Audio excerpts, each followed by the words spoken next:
It's official, episode number 14. And I'd like to thank the sponsors, first and foremost, TrowMaster, the future of intelligent farming. We're getting ready to drop the Omega. Omega software is going to change the world of cultivation. Trust me when I tell you that. Just play with it today.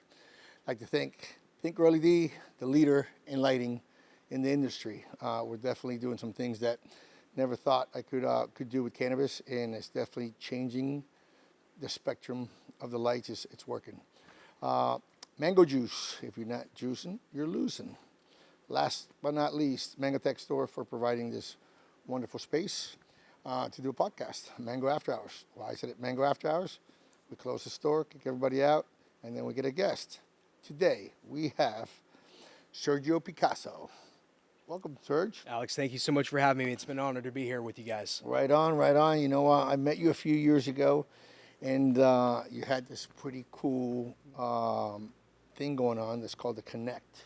Yes. And the Connect, for anybody that doesn't know, the Connect is this event that that Sergio throws to where growers, cultivators, you know, whether you're a hobby grower or whether you're a commercial grower, you go to Indoor Sun Hydro, you know, one of his partners, and they get together. They set up, you know, they feed you, they serve alcohol, and they have experts, kind of like what we do here on this podcast, but they have a panel of experts and they discuss issues in the cultivation industry with solutions, and it's pretty cool. There's something that was said about Sacramento. I don't know if you said it or somebody else said it too, where, you know, Sacramento's different. It's a different vibe, and then you can check me on this, and you can agree or disagree. There's a different vibe than a lot of other places. District 6 in Sacramento is so heavily populated with cultivation spaces. District 6, there's 8 districts in Sacramento. District 6 has 2.5 million square feet of canopy in just this district alone. And some of the major brands there around the world in California are located in this 2.5 million square feet of canopy in this District 6. Competition is deep, competition is fierce, but the weird thing is we all get along, we all help each other. It's like a camaraderie, and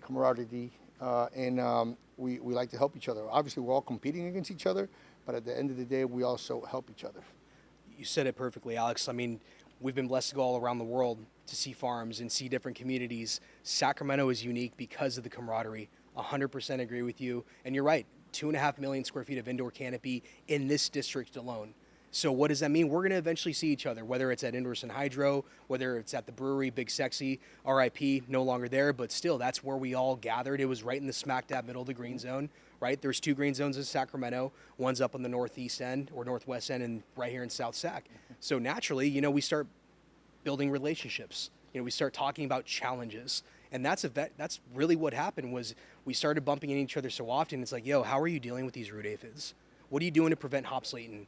Which nurseries can you trust? And I'm a nursery, right? So as co-founder of Cultivated Genetics, that allowed me to talk to a lot of cultivators in the space. So that brought warmth to my heart when I can share something of value to help each other out. So Super cool, and I'm glad that you touched on that cultivated because we're going to hit on that.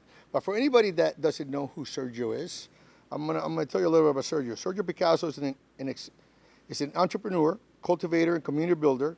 He's shaping the future of modern cannabis, and as co-founder of the Powrhouse and founder of the Connect community, Sergio blends science, storytelling, and culture to bridge the gap between cultivators, retailers, and consumers. His work focuses on innovation in genetics, cultivation, strategy, and the science of smokeability, inspiring the next generation of growers through education and collaboration. That word smokeability yes. is a hot word, I think, that I've heard the most in the last 6 months to a year. And I don't know who thought of it or who brought it up, but I think I've heard you in the in your not podcast, but in your Connect events, talk about it. I believe that you had an event that was actually just focused on smokeability. We did. Yeah, that was back in April, and I want to give Dr. Allison Justice her flowers because she was really the one that introduced this theme, this topic of science of smokeability to us. So once I started realizing that she's really taking subjective, qualitative data right? We can all say something's fire and how it's smoking, but when you start to apply analytics behind it and how do you measure that? Well, she had a couple tools that I was like, oh, okay, Allison, I see what you're doing. You got to come rock with us out here. So let's dive deeper, right? And this was a really cool relationship that's been built. And Allison, like, I appreciate you very much. I look forward to more collaborations on this because we're barely scratching the surface. And so she had this machine that was basically taking basically the PSI off of draws and seeing how people smoke. So she attached this little tip onto a device that measured how hard people smoke, right? So it's basically learning how we take puffs. Now, a standard has to be set, right? So she was using 1 gram pre-rolls in a cone. And so putting that on, and then, the adjustment of how hard and how long that pull was happening, right? You start to develop all these different nuances around how people do take a puff. Now, when you start looking at what happens and you start looking at the actual science behind all the vapor that comes off of it, right? All the oil and all the combustibility and the harshness factor starts to be playing a part here. Now we start talking about water activity, right? This is a big buzzword that we start talking about specifically for quality and flavor. And so what Allison was really pointing out was that water activity is merely your safety measurement, right? 0.65 and above, microbial life can happen. 0.65 or below is where you're in the safe zone. So when we submit for a COA for compliance testing, it's got to be below 0.65 water activity. So as a commercial cultivator, we're using this tool to do what? Retain as much yield as possible while still having the maintenance of smokeability per genetic. When you say 0.65, I remember reading the COAs, and it has a percentage of water content, and I know that we want to be about 11% or lower, 11 and, if I'm correct, 11 and 9%.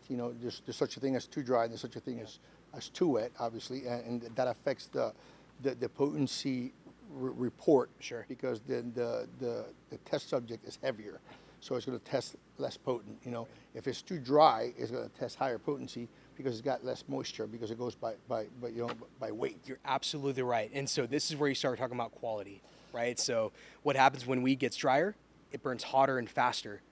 Hurts your throat. Harsher. You're losing your flavors, right? You're losing all your volatile organic compounds, right? And so when you start to maintain a higher water activity, now it starts to come back to the flavor transfer. And if it's a good selection, you should be getting that mouth coat. You should be getting that mouth stain. And I want to give Adam and Paul at Proper Doings Through Flowers too, because they've really shown the process of a connoisseur and how they break down, how they roll, how they smoke, and how they judge and assess. I love that. I mean, guys, you're doing great work. You're doing something that the world needs to talk about, because right now in the dispensaries, they're just focused on one thing, and that's potency. How cheap and how high of a potency can I get? So, and that's so unfortunate. I think I was watching a podcast the other day, and the guy from Catalyst, Elliot, he said it best. They should fucking take THC percentage completely off of the fucking COA. Yes. Oh my God, it would make such a difference, because everybody, like when you go to the bar, and you're with your friends, and you go, I want Everclear, 170% proof. I mean, who enjoys that? I mean, it's like, oh my God, it's like firewater, literally firewater. I mean, that's not enjoyable. Personally, me, I like pina coladas. I like your Moscow mules, your rum runners, your Miami Vices. Flavor, Yes. with a flavor, with a little bit, I mean, the effect comes with it. When you drink enough of it or you smoke enough of it, the effect comes with it.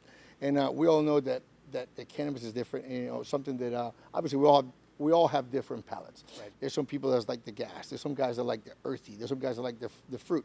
I personally like the fruit stuff, kind of like the pina coladas, like the strawberry daiquiris. That's my thing. And just because you're a gas guy, and then if I smoke fruit, you can hit it. You got to be able to appreciate, even if that's not your favorite, you can say that's pretty good for fruit, but I prefer gas. Right. Or, some guys like the earthy. But nobody ever goes to a bar and orders, what's the strongest alcohol percentage in any of these bottles, and that's what I want. Unfortunately, our industry does that. Right. And it's a shame. And do you think that this is kind of hypothetical, but pre-COVID, right, we were still able, like Prop 215 days, you can go and you can smell the deli style, right? You can actually see and smell the flower before you purchased it. And then COVID happened, where you had to shop based off a description, based off of THC potency, and that kind of like tainted the market on how they purchase. The consumer was basically hindered on their ability to use their sensory, and all of that factor comes into play when we're making selections today. It's got to check all the boxes from commercial viability, right? It can't herm out. It's got to have commercial yield and color and structure and all the fun stuff that we deal with on a daily basis, whether it's spectrum tuning with it or different irrigation strategy or it's synganics, right? Whatever it is to bring out the best genetic potential. And then you start looking at all these other factors after the harvest. And this is why we're looking at the science of smokeability in a completely different way. That's enlightened me, and it's exciting. You know, we've been doing this a long time, and I know that there's so many different genetic potentials of all these different crosses out there, but I'm smoking for flavor, right? I want to make sure that everything that's broken down is going to be an enjoyable experience. And yes, there's going to be stuff that's a little bit more potent than the others, but it's about that flavor transfer, that mouth coat, the velvety, pillowy inhale. I want that shit to be enjoyable. And so when you start looking at all these different factors, well, how do you get that? Well, it starts with post-processing. What's the water activity when we buck down? What's the water activity when you trim? And when you seal it up? 100%. Before we get too much into smokeability and stuff like that, let's go back. Let's go back and find out who Sergio Picasso is, where he came from, and how he got into the cannabis industry. So, I think your ethnicity is Mexican. Yes. And that's why the last name Picasso. Yes, sir. First generation immigrant. Both my mother and father immigrated to America when I think my dad was 12 years old. My mom was about 5 years old. So, I grew up in the East Bay area, a town called Danville. Lived in San Jose for a couple years, and then we moved to Danville. And, very fortunate. It's a very affluent area, very safe. And my parents sacrificed a lot to have us. I have I have an older brother and an older sister. I'm the youngest of three, so we got opportunity to be in safety. And so we went to a blue ribbon school. It was great. I was like one of four, Latinos in the whole school, so that gave me a different perspective just from that. But it was always about work ethic. I saw my parents, my father was he was a supervisor for Los Altos Garbage Company for, 20 some odd years. And my mother was a well-accomplished homemaker, and she also had her own independent business cleaning houses, right? So we had a community, and she was well known, and a lot of times like I would go and help her clean houses, and I would go and do vacuuming or clean toilets with the sock on my hand, and like really be a part of the process, because whether it was we didn't have babysitters or anything like that. It's like, Mijo, you're off school, you're coming to help. 100%. So being in a Latino household, it was cool because yes, like we learned work ethic at a young age. We didn't have allowance, like that wasn't part of our upbringing. We were blessed with opportunity to work. So having gratitude for the gift Come of to work. That's your allowance. Yeah, man, and that was the reality. Like that's how I was able to afford to buy a Sega Genesis, and how I was able to get a new pair of shoes, one pair of shoes per year, right? We had going back to school was when we got that one pair. But it was a blessing, man. Like I had a lot of great friends growing up, and fortunately it was a blessing to see how they weren't challenged, right? They were entitled to a lot of stuff, allowance or whatever they were asking for, they were getting. And again, don't get me wrong, my parents blessed me with a lot, and I was filled with a family of household of love, and it was really cool because I did have support my whole life, and being able to go through that whole experience growing up in the East Bay, I saw a lot. We were a quick 20-minute BART ride over to Oakland. So we'd go to a lot of Oakland Raiders and A's games, and then if we wanted to go a little bit further, we'd go to the Giants and Niners games. So it was cool. I was like out and about and doing a lot of fun stuff because my parents trusted us, because they can, we had a little bit of that built into us just from, being 10 years old as a Hispanic Mexican kid is like being 25. We always kind of joked about that, right? We were like, yeah, go have fun. But that really is what shaped me, and being in the kitchen with them. I love to cook. Like being in the Hispanic household, we always cooked. And so, when the first time we got to hang out, we went to go eat, and then, the next time it was at your house and we had pizza, and we were crafting, Ob's, 200-year-old sourdough starter pizzas. And man, that was when I was like, shit, this is my tribe. Being able to have good relationships with food and drinks and laughter and cannabis, like that's what culture is to me. And being able to enjoy this special plant with people that care about it, you're living and breathing this thing every day. It doesn't turn off. That's why it's not work. It doesn't feel like work ever, because there's always a challenge. Yes, right? You deal with HR, you deal with all these different things that come along, fucking taxes, rule, whatever it is, bro. It's fun because we get to have this beautiful plant around us. I absolutely agree with you 100%. It's definitely the culture of cannabis, good people and food. And just like you said, I enjoy cooking too. I'm from Latin descent. I'm Colombian immigrant, and first, what do you say? First generation. First generation immigrant, and my parents came here just like your parents sound like they did to give us a better chance at a better life. Love the USA, and one thing that my parents were pissed is when they found out about that I dabbled in cannabis. And I really didn't smoke cannabis, but I did sell cannabis to supplement. You know, we were poor, we're broke. And I hung out with rich people in Palm Beach or North Broward, and they had nice shit. And I wanted to have nice shit, and I didn't have a nice anything. I'm assuming that your parents weren't too cool or keen with cannabis, and they thought it was the devil's letters. I don't know. On the contrary. Oh, really? I Okay, was the all right, youngest of perfect. 3 kids. All right, so, all right. Fortunately, my sister Rose and my brother Rigo they broke my parents in. So by the time that I came of age of partying, You had it easy.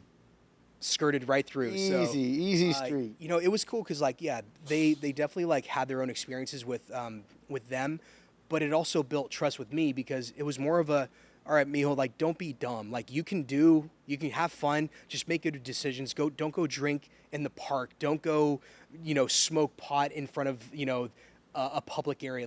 Be safe. If you want to do party, if you want to party, come here. Okay. We'll be safe with you guys and just make sure you're not doing anything stupid. So I was always at the party house, or we were always my parents are the ones carpooling or driving us to parties or picking us up because they don't want us drinking and driving. Correct. And we were trying to get from one party to the next. So yeah, they were always the ones that were down. And this is pre-Uber days, so there wasn't any. They were the Uber. They were the Uber. Parents were the Uber. Like my wife right now Uber to my daughter. Yeah, takes her everywhere. It's great, but that's the support that I had growing up, right?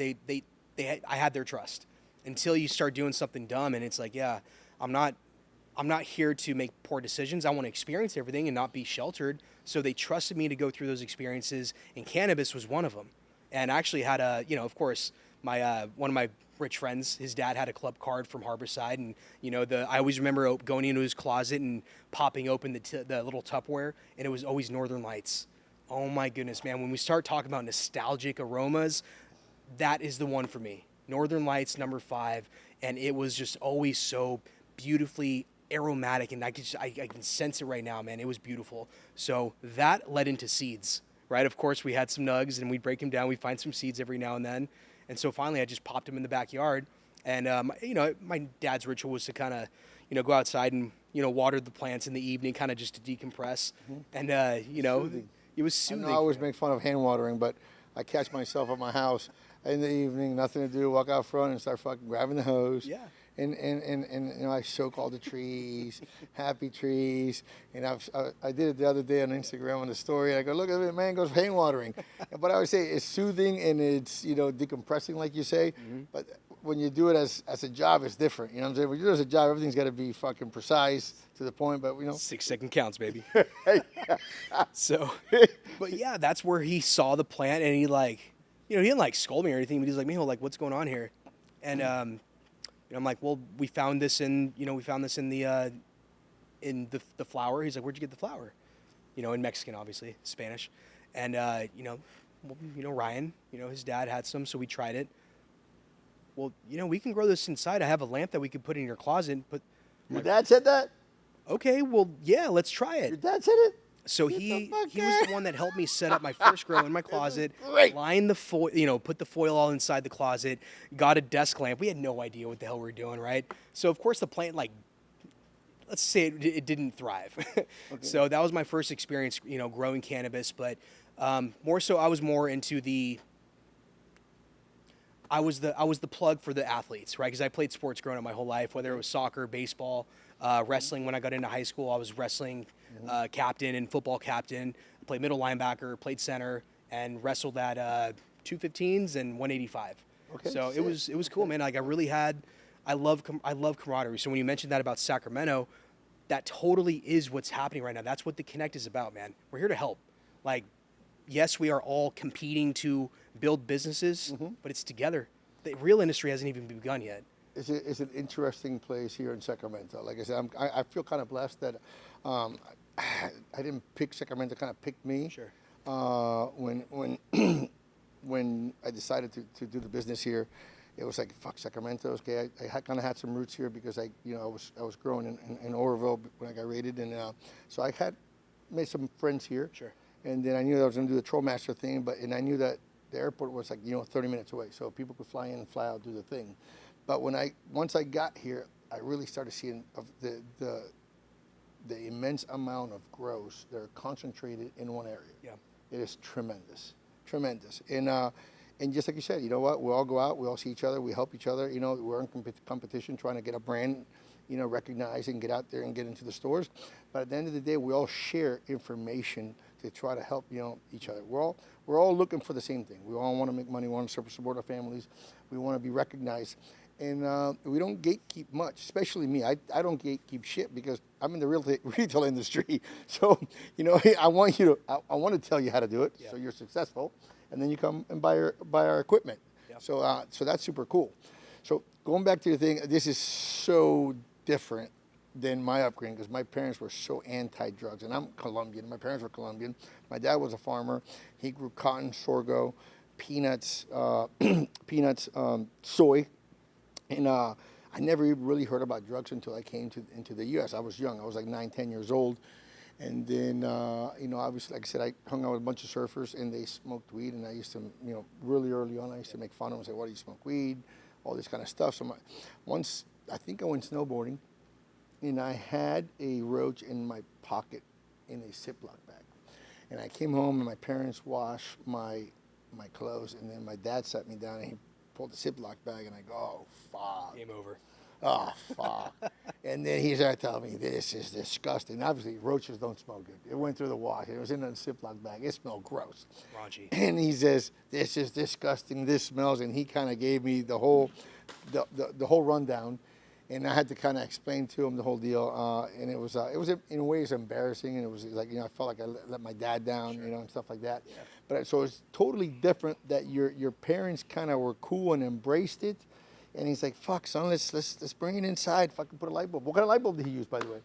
It was Literally just a desk lamp. And then that got upgraded to some sort of like shop lamp, right? And the heat stress on the plant was ridiculous. So I eventually got like a bud. Okay. You know, so it was cool. But like you said, it was supportive. At what age? I was like 16. Okay, all right. First time I smoked weed was when I was 13. Okay. At least I thought I smoked weed. One of the homies twisted up some oregano for us in binder paper, and we thought that was, we were getting high, right? And of course we had no idea. No idea. No idea. So obviously you didn't get high. Somebody said this not too long ago, or in the recent past, that I believe the first time you smoked weed, did you get high? I got way too high. I took a bong load. Okay. And this was, again, going back to the homie that his dad had a club card from Harborside in Oakland. And we took bong loads of that NL number 5. And I drove home. Let's just say this. Eventually that night, I drove home in second gear. And I had a 96 Mustang GT with Flowmasters and single chamber headers. And it was, let's just say that my parents knew when I was arriving. Interesting. What's up, guys? It's Mango here, and we're in the center of the Mango Tech showroom. When you say Trollmaster, you think controllers. When you say Thinkro LED, you think lighting. I'm here to tell you that Trollmaster and Thinkro are a whole cultivation system. Today, we're going to touch on ICL 300s and the Aero fans. There is no better combination in the market. ICL 300s are an inner canopy light that you set inside the canopy, and no, they're not 300 watts like some people may think. They're still 120 watts, but the 300 comes because they shine in 300 degrees. The ICL 150, that's up and coming here shortly, shines at 150 degrees because of its reverse V or A-frame style fixture. The 120 that's coming out is just like all the other regular ICLs or under canopy lights in the market. The ICL 300 and the ICL 150 are 4-spectrum tunable channel lights. That means you can play with each spectrum up and down to figure out what your strain likes best. All right, behind me, you see a single tier and a double tier. On the single tier, we have the ICL 300s on some PVC stands and some Thinkro LED stands that bring the inner canopy light into the canopy, so the whole canopy gets lit up adaxially and abaxially, not just like an under canopy light, abaxially. All right, let's focus on the ICL 300 and the ICL 150. These are the Formula One, the Bugatti, the Ferrari of all inner canopy lights. Nothing comes even close to what these pair can do. Why? Because they're 4-channel spectrum tunable lights. You can tune your whites, your deep reds, your far reds, and your UV to a recipe that suits your plants. You guys remember at the beginning when I said that TrolMaster and Thinker LED are a cultivation system, not just a lighting and controller company. And this is exactly what I was talking about. The ICLs are now set on a unistrut rail system that you'll never have to waste any time putting and taking off any stands.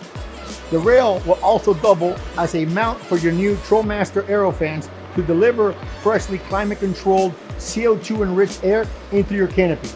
Nothing else comes close. Check it out. If you're interested in this system, hit the link below, www.mangotech.store. We got you. From A to Z, one-stop shop. Let's go.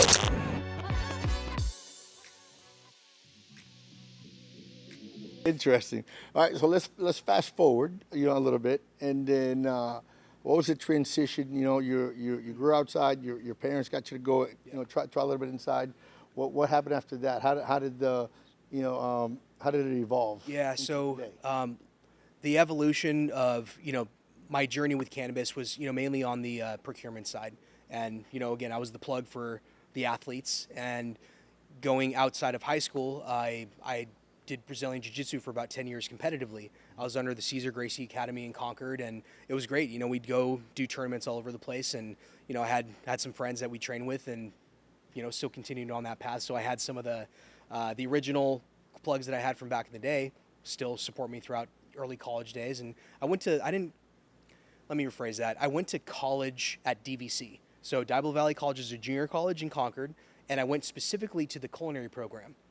I didn't want to do anything besides be a chef. I want to be the next Emeril Lagasse because I love the entertainment factor. Just like at your house, bro, you had this vibe of entertaining while cooking. And that, to me, bro, is special.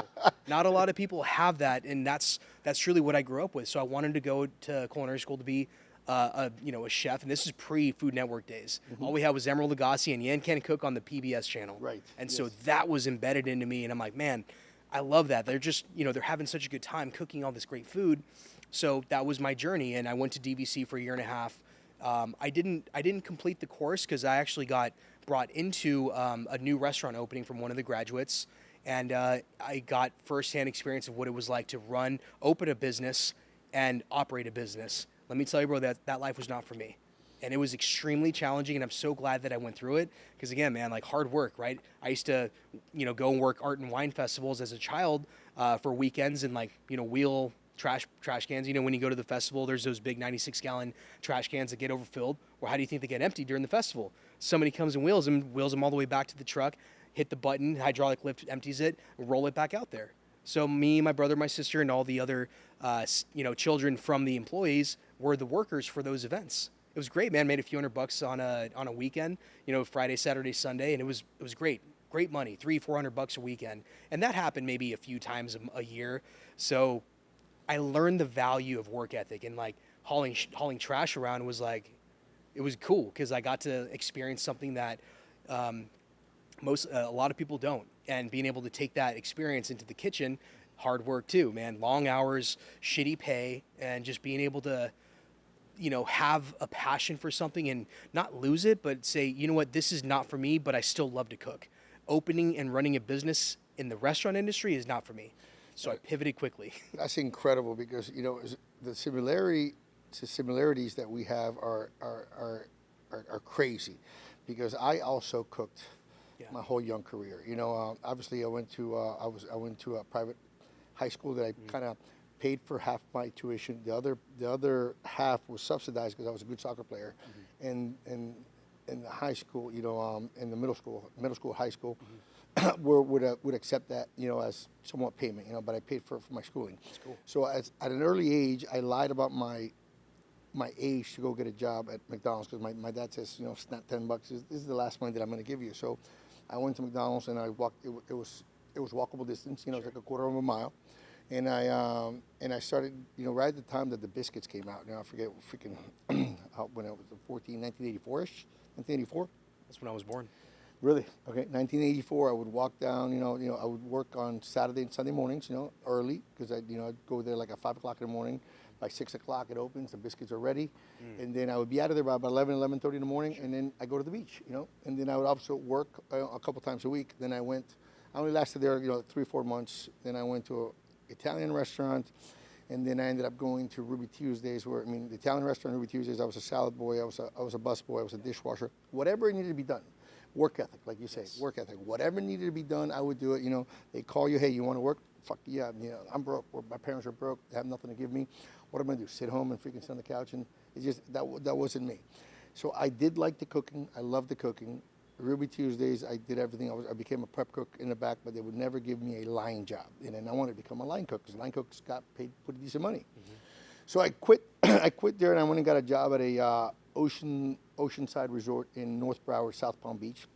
It happened to be an Embassy Suites on the ocean. It was beautiful, gorgeous, gorgeous hotel. And I started working as, you know, as a dessert salad boy. Slowly worked my way to grill, and then ended up working saute. And I was friends with obviously I had weed at that time, you know, and I sold weed here and there. But I got good friends with the chef and the sous chef, and they liked my work ethic. They liked me, and they would always say, man, you know, you want to be a chef? And I'm like, exactly what you fucking said. This shit ain't for fucking me. You end up working every single weekend, every holiday, and in long hours too, you know. And long hours ain't shit now. You know, long hours is nothing. Is nothing for fucking cannabis, because cannabis doesn't stop. Does not stop. 24 hours a day. They don't care. It's not like the restaurant. At least you shut off the, you know, you shut off the gas, you shut off the electric, you close the door and you lock it. Grows, you know, when you lock that stuff, there's still shit going on inside. There's 18 and 6 or 12 and 12, man. There's still pressure in the lines. There's still electric going on. Sometimes if you don't have enough power, there's a day shift, there's a night shift. So just like you said, it prepped us for this life. You know, some of the corporate structure of the restaurants. You know, where you're measuring and you have your notepad and you're ordering. You know, you go into the freezer, you go into the walk-in cooler, and you order, and it kind of preps you to this. So I definitely understand what you're saying. That you know, but I do have a passion for cooking. You know, like I said, you've been in my house. We cook all the time. You know, we cook pizzas, which is, I think it's about fucking that time. It's where that time of the not year. super hot, it's not cold. We're gonna have, you know, we're gonna have some pizza nights. We're gonna invite some people. We're gonna have this guy come by and freaking video it, and maybe do like a podcast of sorts with a bunch of people just talking about it. We're gonna do that. But yeah, I learned, you know, that was a great learning experience, work ethic that a lot of people have. And then I went to the construction. All right. So then, what happened from the restaurant? How you know? So from the restaurant space, there was always, you know, the regulars that came through, and one of them was a mortgage broker. And so he, you know, we always chopped it up when I'm making his sandwiches and stuff. And long story short, he's like, hey man, I really like your personality. You should come and talk to me at my office. I think you'd be a great telemarketer. I'm like, that's cool. Like, what do you do? Like, what do you telemarketing? Oh, we're in mortgages. And this is in like 2004, 2005, like the heyday of refis. And so, of course, I'm like, yeah, I'll see what's up. And so I went one night, first night, I hopped on the phones at 5 p.m. I think it was like a 5 to 8 shift, right? Prime time hours for dinner where people are actually home. I'm bilingual, and I speak Mexican. I don't speak Spanish. There's a big difference. I have a lot of slang involvement with my language. I can understand Spanish much better than I can speak it, but I'll speak to you in Mexican because there's a lot of English dialect that comes into the words, you know. So, anyways, I got the job done, and so that night, actually, I ended up closing a lead that converted into $1 million loan amount. And so, let me make a little bit of clarity on that. That $1 million loan amount wasn't just 1 point on the $1 million. It was 3 points in the front and 3.5 points on the back, because back then all these option arms were available, all these adjustable rate programs. So the banks were paying you grips in order to have all this, you know, adjustable rate flexibility, because there was high loan to value ratios or super low LTVs, right? Tons of equity. You owe this much. You've got so much wiggle room. The banks were like just giving money away. That was pre-bubble, pre-housing bubble. All you young bucks or people that don't remember, 2007, I got my ass kicked on the housing bubble. Lost everything, foreclosed, bankrupt, but it was like somebody shut off a fucking faucet. But That's 2004 area where you were talking, that was heyday. 2004 to 2006, so everybody in the mortgage industry, construction was making fucking hella money. Hella money, and so that was literally my first night. Was okay, so you got somebody on the phone, you asked them about debt consolidation or whatever it was, right, at the time, and the mortgage broker, like, pulled me in later that night. He's like, hey, you realize what you just did is pretty cool. Like, this is impressive. I'm like, sweet. Do you want me to come back tomorrow? And so he's like, yeah, come back tomorrow to collect your check. And I had no idea what I was getting paid because I didn't know what the commission rates were or whatever it was. I got a check for $5,000 for that first night. 3 fucking hours. And so I was like, You're like, oh I'm my busting goodness. my ass. Because you know what really got me though? It wasn't about the money. It was about, I offered a solution for debt consolidation. And that's, you know, to me, that's what the mortgage industry was. It was, how can I make your living situation better by consolidating all these high interest credit cards, or maybe paying off a second mortgage and reconsolidating your mortgage into a first? Because interest rates were like 3.5% on a 30-year fix. A fixed rate, and that's the clientele that I was going after. If you're in a shitty arm or something that you have a lot of debt, let's consolidate that and get you into a fixed rate. Fixed rate, yep. Of course, if you offer the safe route, people don't want that. They want the option arm. They want that minimum payment under interest, you know, and it's like, it was a very interesting time, but like you said, the bubble, it popped. And so I did that business for, you know, for a couple of years there, and really conditioned me for, you know, I guess you can say customer relationships. Business. Right, business development. Business. Yep. A lot of trust has to be built with somebody that is willing to talk about their financial situation with you over the phone. Of course, you know, we'd go out, and you know, being in the Bay Area, there we didn't have to go far. You know, the mortgages in that area were concentrated, so it was worth the drive to Half Moon Bay or to Gilroy or whatever it was, being in San Ramon, Danville.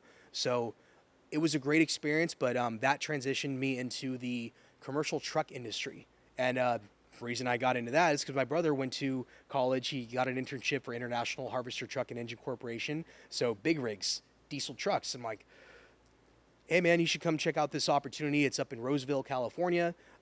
You'd be like the assistant to the regional director up there. I'm like, what the hell does that even mean? But sure, I'll go check it out. And long story short, I was actually helping her build out all these different specs for the RFQs, right? Every municipality has a request for quote, and they have to get 3 different manufacturer quotes for whatever the project was, whether it was a digger derrick or a boom truck to go and, you know, fucking chop trees, and whatever it was, they had specific chassis requirements and engine demand. So I learned all about engineering and wheel balance, weight distribution, all this cool stuff. And mind you, bro, I didn't go to school for any of this stuff. It was more of like jump in, because I played video games growing up, right? I mentioned Sega Genesis. That was my big first purchase working for this shit. And so I really enjoyed computers. I enjoyed, you know, video games, and that really helped prep me for what I do today at Powrhouse, which is data analytics. And I love to track and manage. And this really prepared me for the real world that I didn't realize I was building for myself. So It's funny. So all you young guys out there, you guys don't realize that as you're growing up, you know, just like he said, that prepared them for the role that he plays today in Powrhouse. You know, when you're young and you're growing up, stay busy, kids. Stay busy, get a job, you know, get involved, you know, because that you're building your character, you're building experience, and later on, all those lessons through life are going to pay off. They're going to pay back. little did I know that was only a third of what I thought that I would actually know, what I looked back on today and be like, holy smokes, I'm building my character. But that was a great opportunity because I learned a lot about engineering. I learned a lot about government rebates, because that was pre-2010 emissions change, which they had to reduce all the particulate matter coming out the diesel truck engines. So if it was 1999 engines, you had to get a new engine or get a diesel particulate filter. So I learned about rebates. Okay. And that was, you know, obviously LED rebates and all the different, you know, energy savings rebates that are out there. I got it. I understood what the process was because I was helping people finance their truck and build their truck and also do this whole, like, you know, rebate thing. So got a lot of experience in doing that. Of course, it was a sales role / marketing / everything all in one. So it was cool. Really good experience on that. So that's kind of what brought you from the Bay over to the Roseville area, which people that might not know might be listening to the podcast. Sacramento is the capital of California. Roseville is like a city that's somewhat attached.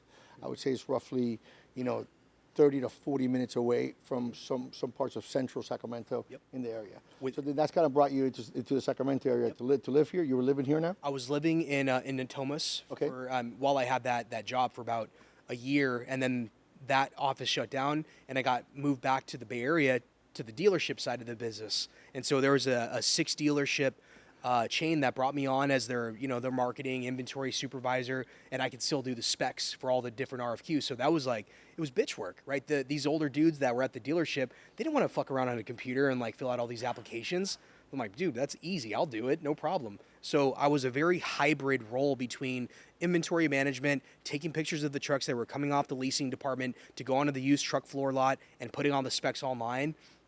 Easy. And then we started talking about the government rebates for the the emissions. So I was in a sales capacity as well. So I was making pretty good money at that point. So the whole trucking industry was cool until another opportunity came. Again, my brother was like, "Yo, I think you should talk to my college roommate Matt." He was looking for a territory manager in this hospitality supply role, and I'm like, "Cool, that sounds interesting. What's it entail?" So I went to the job interview. It was in South San Francisco, and I sat down, met with everybody, and it was cool. I was very comfortable because I still had a role at this other job, and so I wasn't nervous. I was just like exploring to see what it was.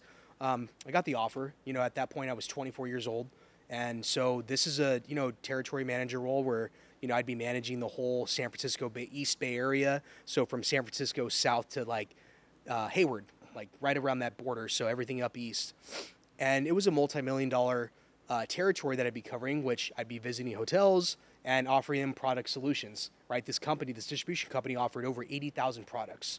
So let's say I jumped all over the role because it was remote based. I get to live or work out of my house, which was a great concept because I was commuting all that time, man. That was a bitch. Bay Area traffic sucks. Yes. And so especially coming from from Natomas to Roseville, which that traffic is brutal, man. Yeah, 30, 45 minutes without traffic, slap on an hour with traffic. It's like, man, that is a grind. And so I took that role, and within my first year, I was doing rather well. They promoted me to district manager because they saw how organized it was. And again, mind you, I was a video game player, so I had my tablet, my iPad, and I was saving all these different sell sheets. Like, what are you walking in to talk to these people about if they have such little time? Whether it's a chief engineer that's dealing with all these broken HVACs or DHUEs or whatever's going on, or the executive housekeeper that has so many different rooms that need to get flipped and turned around. There was a lot of time spent not with salespeople. So what am I doing to get your attention? Well, I'm bringing samples. I'm bringing solutions, right? And that's really where I don't like selling anything. I just want to see the solution and be like, "Yo, I noticed that your clock radio doesn't have Bluetooth. We're in the age right now where people are talking a lot about Bluetooth connectivity. Here's a quote for our registry product.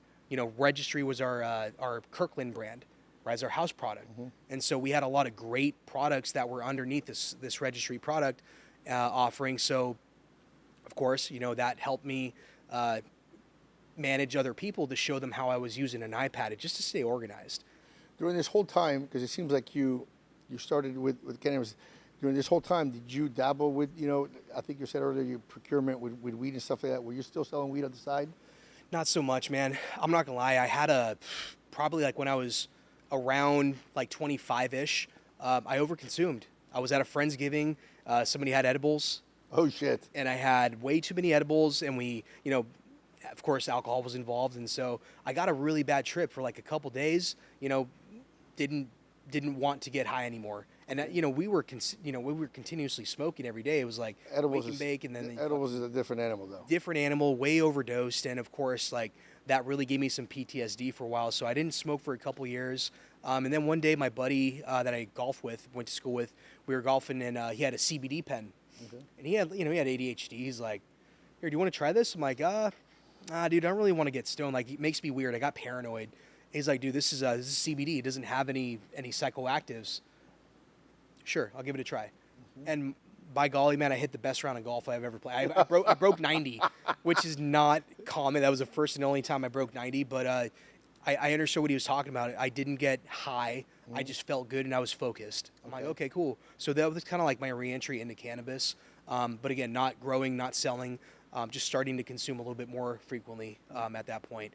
But let's fast forward, because the hospitality, I was in that company for 10 years. And I did very well with that company. It was a global, privately held company, and I managed, the whole western states in Hawaii.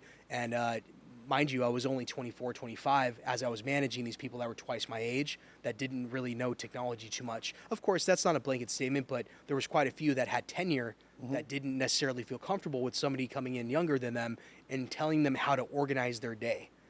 And when the results did not translate from the way they were doing it versus what I was doing to actually walk in with solutions, shit changed very quickly. And so 2016 rolls around, and that's when I was actually up here on a ride along with my territory manager in Sacramento, and I saw a billboard. I think it might have been like a delivery service or something. I don't remember. I'm like, oh, that's so cool. They're like advertising cannabis delivery.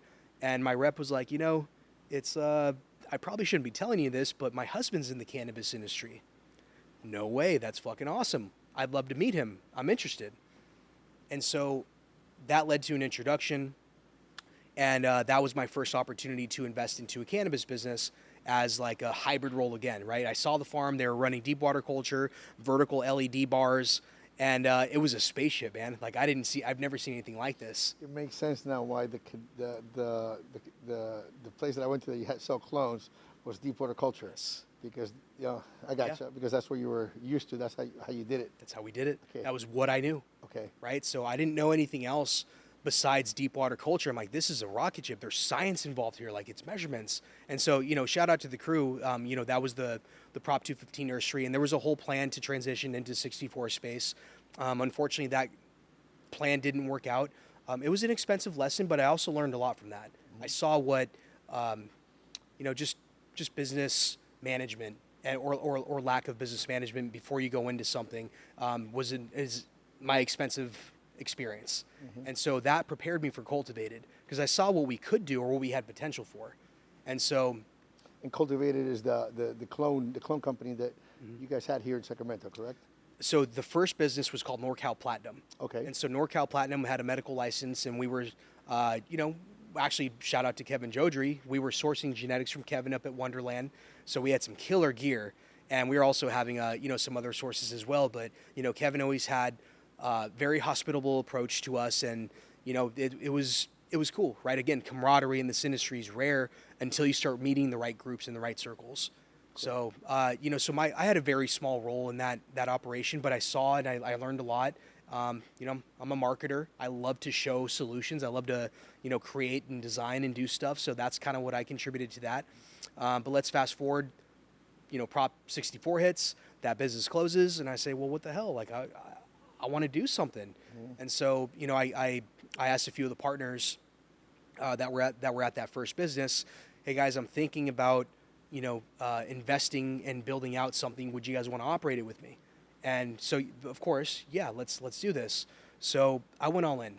I sold my house, which I had a house in Walnut Creek, and going back to the real estate industry, right? I knew how to leverage mortgage programs, and there was an FHA 203K program, which in 2010, when I was working with the hospitality company, I bought my my house in Concord, renovated it with the 203K program, which if you don't know what that is, it's where the government actually gives you a certain amount of money to renovate the house. So you're upgrading and increasing the building value. And so I used that loan to build equity. And so I flipped that house after 2 years, bought my house in Walnut Creek. So from Concord to Walnut Creek, I doubled my value in that place too. So, and shout out to my parents. They helped me renovate this place. Like there was all the you know, the stuff that a contractor would have to do, but we did a lot of like the finishing touches, the bathrooms, the kitchens, like all the stuff that, you know, we could do without, if it wasn't a low bearing wall move or something like that, like we would be doing it. No purpose needed. Okay. Correct. And so, you know, we put a lot of sweat equity in.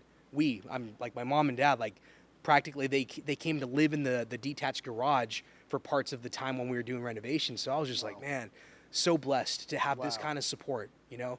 And so, you know, again, I wouldn't be here without my family, and what they've done to help get me to where I'm at is like, that's it. I have every piece of gratitude for my family because I wouldn't be here without them.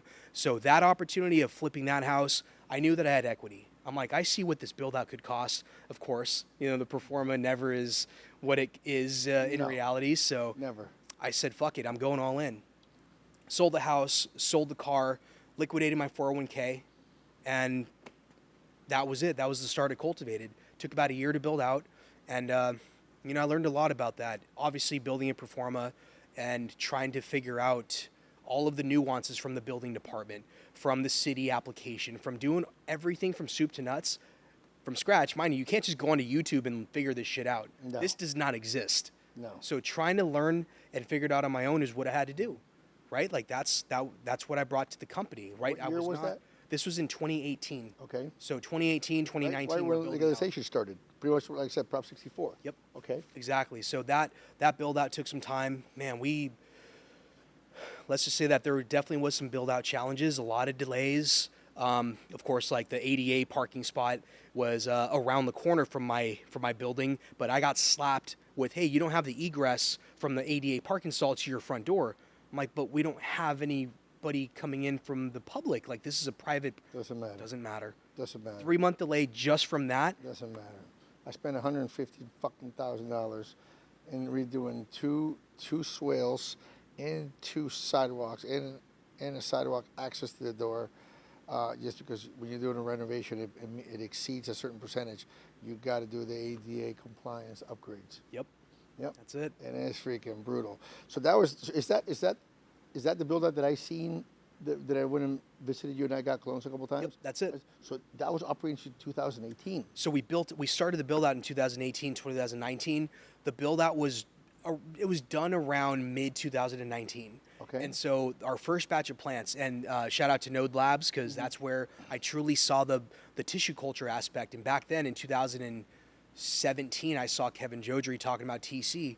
I was like, man, first off, what is TC? And then once I understood what it was, I'm like, that's the model right there. And of course, Finest was already up and running in 2018, doing the whole, TC model and first gen clones. I'm like, we need more of this. We need more transparency. We need cleanliness, and we need the breeders to get paid. And so this whole, let me bring in validated genetics that are clean from TC and propagate them and let everybody know that these are the breeder cuts and the breeders are getting paid off that. That's what I wanted. So you guys were at the fucking forefront, and this is cool. I love having people here and getting deep into their roots, how they started. We went way back, and then because I thought you guys were newer than that. I didn't know that it went back that far. So this is super fucking cool.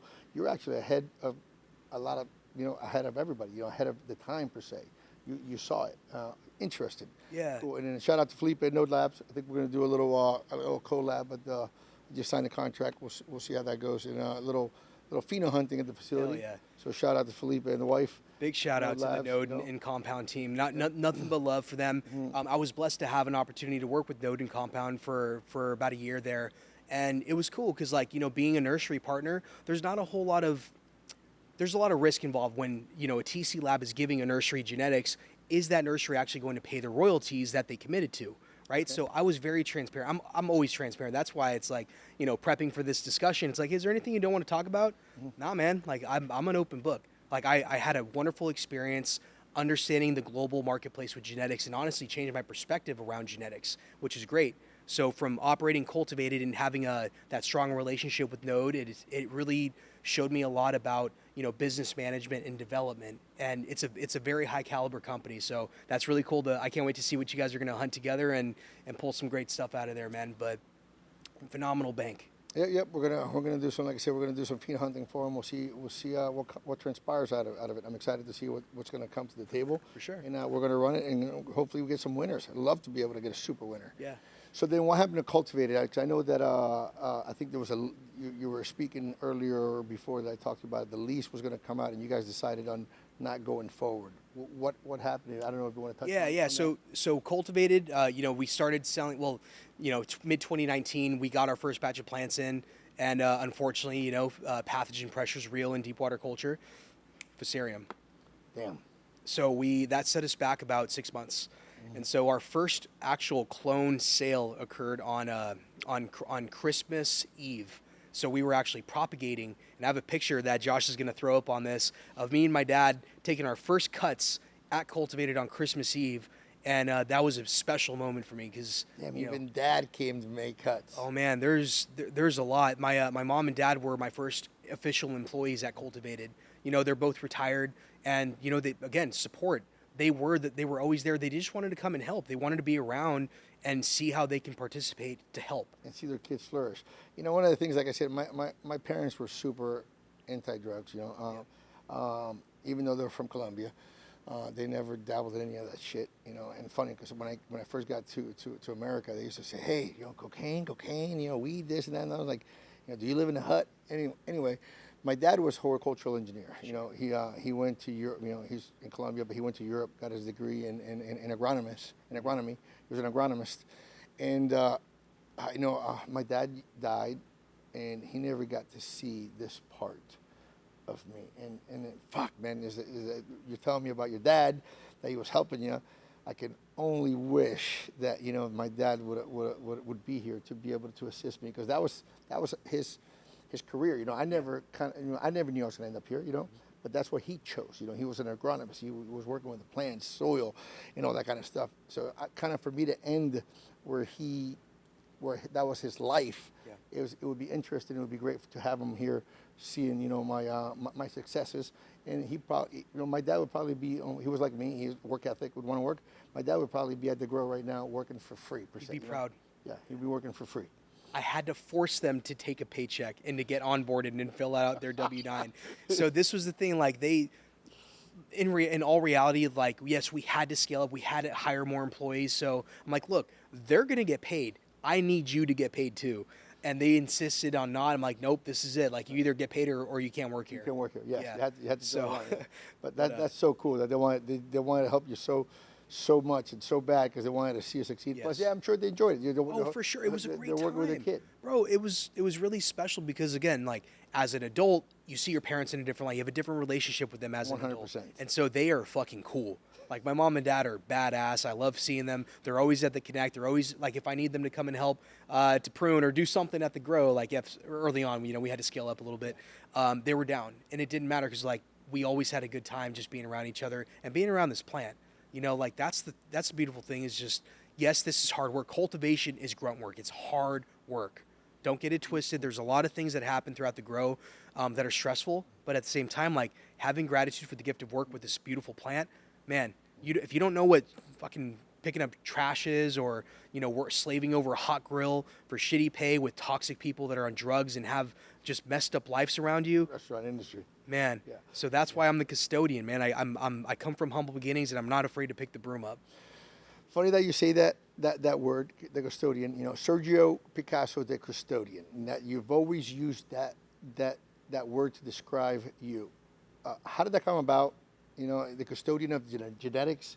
Talk to me about the terminology. The custodian. Did somebody name you that? Did you come up with it? How did that come about? It's got multiple meanings, and truly, I embody the custodian specifically because I care about people, right? It's a custodian's a caretaker, Okay. right? Whether it's genetics or the facility, it doesn't matter. I'm a caretaker of the community, and I really like being in this position because people show up, right? We're giving value, and we want to help people, and I really do hope that if we've ever had the opportunity to meet, that I do leave a positive impression on you, because I do get fulfillment from helping.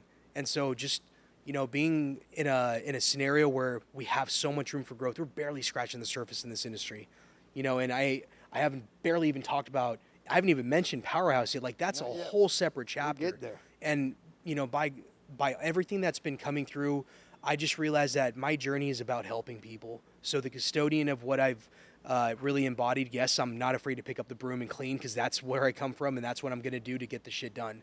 And obviously being exposed to all these amazing people throughout this industry, it's like, well, I know that there's this solution that can help you, so I'm going to tell you about it.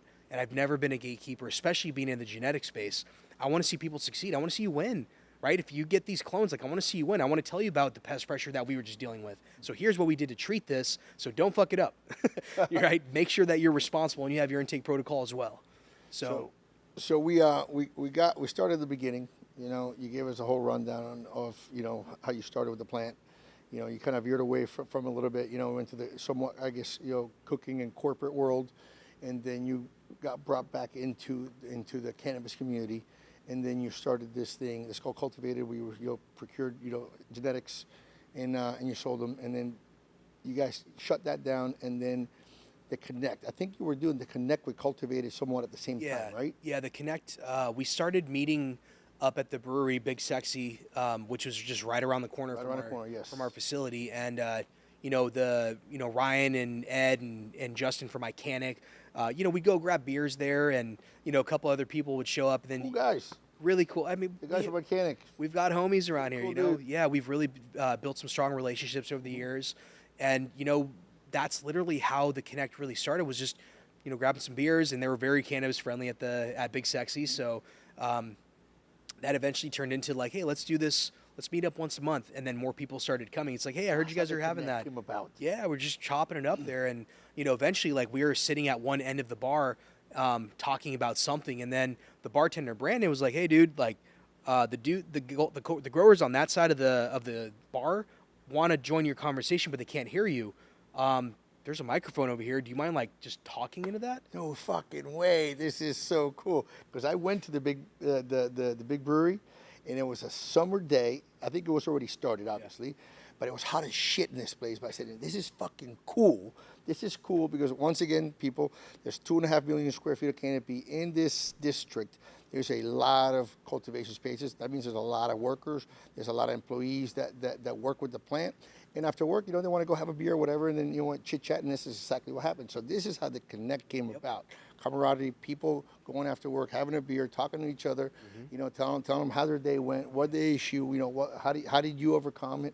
Like, just like he says, helping people. You hit it right on the head. What issues, right? Dude, we're all dealing with the same shit, man. Something. So whether it's root aphids or pathogen pressure or maybe fucking, heat stress or, trying to find that leaf surface temp that's not going to stress the plants out, whatever it was, it just evolved from there. And of course, like, again, coming back from my hospitality background, I saw that hosting the party, including your competitors, everything happens at the epicenter.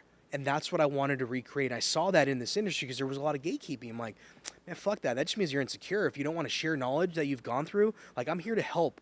And that's really what we did at the Connect. We just saw a lot of people that were willing to share their information. Cue in Kevin Crouch, cue in Bobby Baggs, shout out to Tim, and Joe Cimino. Those are the first 3 panelists that got together on the panel, right? Whatever that was at the point in time. And, this is where we had a first sponsor. Like, we had Arroyo. Arroyo came up to us. He's like, hey, I heard you guys get together, like a bunch of growers just meet up. I'm like, yeah, I mean, that'd be kind of cool if we had some like a food truck or something. Sweet. Cool. Done. No Let's problem. I'll pay for the food. Perfect. Like, that's the reason why people left or they didn't hang around, because they were hungry. Yeah, we just got off the lights. It was 4 or 5 o'clock. You've been there since 6 or 7 a.m. You're hungry. So let's stay for the food. Education was the main focus, right? It was cool to hang out with everybody, but it was about the education. And so being able to talk freely amongst each other without having to, have fear of the keyboard warriors that have, 2 light Terrys behind them. It's like, come on, man. Like, we want to learn because we're fucking operating warehouses with thousands of lights over here. So, dude, and it's fucking expensive to fucking learn. So you definitely want to, the difference between a smart guy and a wise guy is a smart guy learns from his mistakes. The wise guy learns from the smart guy's mistakes, so he doesn't commit them. And and life is full of lessons. I don't think you really lose. You either win or the L turns into a lesson. For sure. Let's not do that again. So that's fucking cool. You guys went over there just getting together, and then the guy said, "Hey, those guys over there want to hear what you're saying." Yep. And then so that's how the Connect event evolved. That is super cool. What's up, guys? I'd like to take this time to thank our current sponsors. First and foremost, I would like to thank TrowMaster. TrowMaster is the king of automation. Nothing else like it in the world. It really is the future of intelligent farming. Also would like to thank Early D, the king of spectrum tuning. High tech, high yields. Last but not least, I'd like to thank Mango Juice. If you ain't juicing, you're losing. yeah. Everybody that doesn't know people, they think, these people they say, hey, I'm just going to start this thing. No. Businesses and things have an origin, just like a seed, you know what I'm saying? Right. And that's a pretty cool story. At some point, there was a Karen that fucking ratted the place out because cannabis and alcohol, they're fucking taboo. Nobody ever got hurt. Nothing ever happened, but somebody said, hey, you can't have cannabis and alcohol in the same fucking space, right? So well, this is the crazy part. We were doing it on Tuesdays, which it wasn't even open to the public that day. Okay. So we were giving them business on a day off. Okay. That's why everything was super chill. Is like when we said, all right, last Tuesday of the month will be the Connect night, and that was great for like a year and a half, right? So everything was cool, and then unfortunately, I believe there was the owner decided to close the bar, and I think this is just happening right before it. So he told us we couldn't do this anymore, and then like a month or two later, the bar was closed. So Oh, so they were closing the brewery. yeah, The brewery or the bar? the brewery. I'm sorry. So the brewery was closing. Okay. So it didn't last too much longer after he told us. He, I don't want to divulge too much into his business, but there was reason for it. Okay. So that's when Kevin Vu was like, "Hey, dude, you need to keep these going. Sick. Indoor Sun is right there, dude. Like, let's go do it at my place. I don't care." And so I love Kevin because he's so direct. Like, Kevin is he's gonna tell you straight. Kevin's the most fucking connected undercover dude in the Yes. fucking cannabis industry. You say Kevin Vu, nobody knows, but he is the fucking man. Yes, he is. Kevin Vu, founder of Indoor Sun He's Hydro, man. He's such a co-founder fucking of nice Fabian. guy. The guy is fucking, dude, he is super chill, super cool. Kevin was the first, like, Kevin Crouch talks about Kevin all the time in regards to he went into the hydro store and Kevin actually knew some of these things that, Kevin would throw little bait statements out about like tricontinol or something, and Kevin actually knew about some stuff that, Alfalfa. yeah. So, and again, My grubs, that's a lot of tricontinol, yeah. I can't wait till you have Kevin on this podcast because he can go super deep. Kevin's got a rich history in Sacramento as a cultivator and as a breeder. But yeah, man, it's really cool to be able to have, someone like Kevin Crouch and Kevin Vu and, be partners at Powrhouse with, with Steve Squaglia, co-founder for, I know, one of the early cultivators here in Sacramento, well-respected. And also Matt Caputo with Terra International, and Matt's a whale, dude. He's a beast. He's a beast. He kills it in the beast. hydro store distribution, supply chain. Like, Matt's a sourcing god. And when it comes back to solutions, that's where Powrhouse came into play. It's like, man, you guys are talking about some cool stuff because he was always coming to the connects. Again, it evolved into, this grower knows that grower. Everybody starts coming. Before you know, we have hundreds of people at Indoor Sun Hydro, taking over the parking lot. And then, in the back part of the warehouse, you've got, just an empty space. And we have, over 100 people like packed in there listening to this discussion go down about whatever topic was, whether it was crop steering or lighting or, didn't matter. People came to learn and level up together. There was no egos. That's what I was always very cognizant of. Who I curate to put on the panels is no egos. And, you were one of my panelists as well in our Los Angeles event that we had on hot gas reheat versus dehumidifiers. And this was interesting because I learned a lot through that experience. A lot about don't poke the sleeping bear. And That was an interesting segment of the Connect. I remember that, and I'm in the industry. I'm in retail. I sell and in dehumidifiers.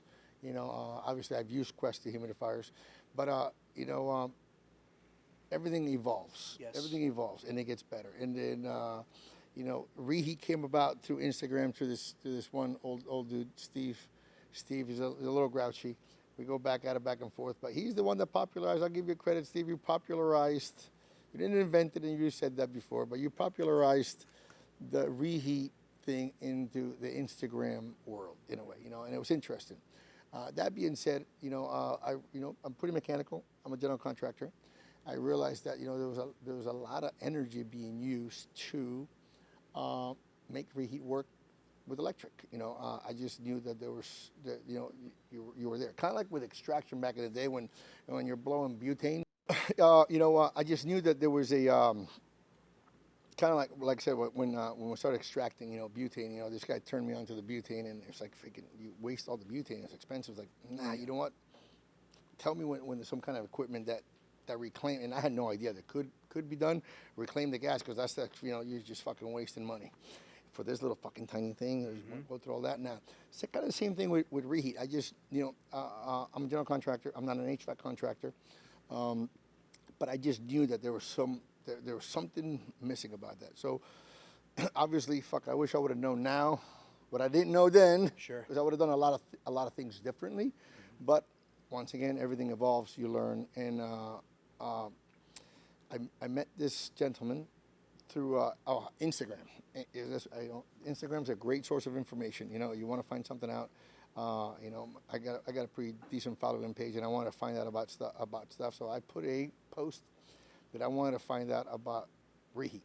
And then I got a shit ton of hits, clicks, DMs, and eventually I got it down to about 3 people. And then questioned, and I got to meet them. Brought them to the facility, talked to them all. And this guy Tom Grin, interested me. He was interesting guy, very very knowledgeable. And we talked and we decided to do reheat, hot gas reheat. So when you say, and I've said this before on many other podcasts that talk about reheat, when you say hot gas, everybody thinks this hot gas is propane or natural gas, and you're heating something, and that's not the way refrigeration hot gas reheat works.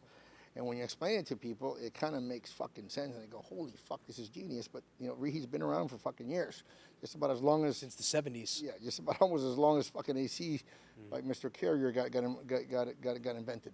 So hot gas is, you guys don't know how refrigeration works. There's a fat pipe and there's a skinny pipe, and the freon expands, and then it contracts. And then there's heat, and then there's cold. So as it goes to the gas goes to, or don't quote me, either the gas or the liquid goes to the condenser to exchange heat, and cool down and come back. You're losing energy. You're using that energy in your reheat coil to reheat the air. That's why it's called a reheat. You're tricking your AC to work extra to take the humidity out of there, but then you're overcooling your room, which is not good for cultivators. So then it goes through a second coil, and then that's where that gas, instead of sending it to the condenser outside to go into the atmosphere, the heat, not the gas, it's a closed loop. You send it to that coil, so the air that's blowing through that, it sends it back at temperature. And you have a modulating valve that modulates the gas. A lot of stuff. Like I said, I wish I fucking knew now what I didn't know then, or something like that, because I would have done things differently. And then grow rooms will operate more efficiently once this is applied into the industry. Which leads me to say that Trollmaster and myself and another HVAC company are working diligently to bring you a solution into the cannabis AC dilemma. Back in the day, we all grew with house units. We would grow a pound and a half. If you were fucking good, you were growing 2 pounds of light. And the ACs could handle it. Back then, but now technology and everything has gotten so advanced that now you're pulling 3.5, 4, 5. Some people, and people saying that there's some strains with HPS and all the inner canopy or under canopy lights, side lighting, you're pulling 5 pounds. Guess what? The AC cannot fucking handle the dehumidification. The cooling possibly, but then you have shitty weed because there's so much humidity. And then you got to put more dehumidifiers, and then you got to put more AC.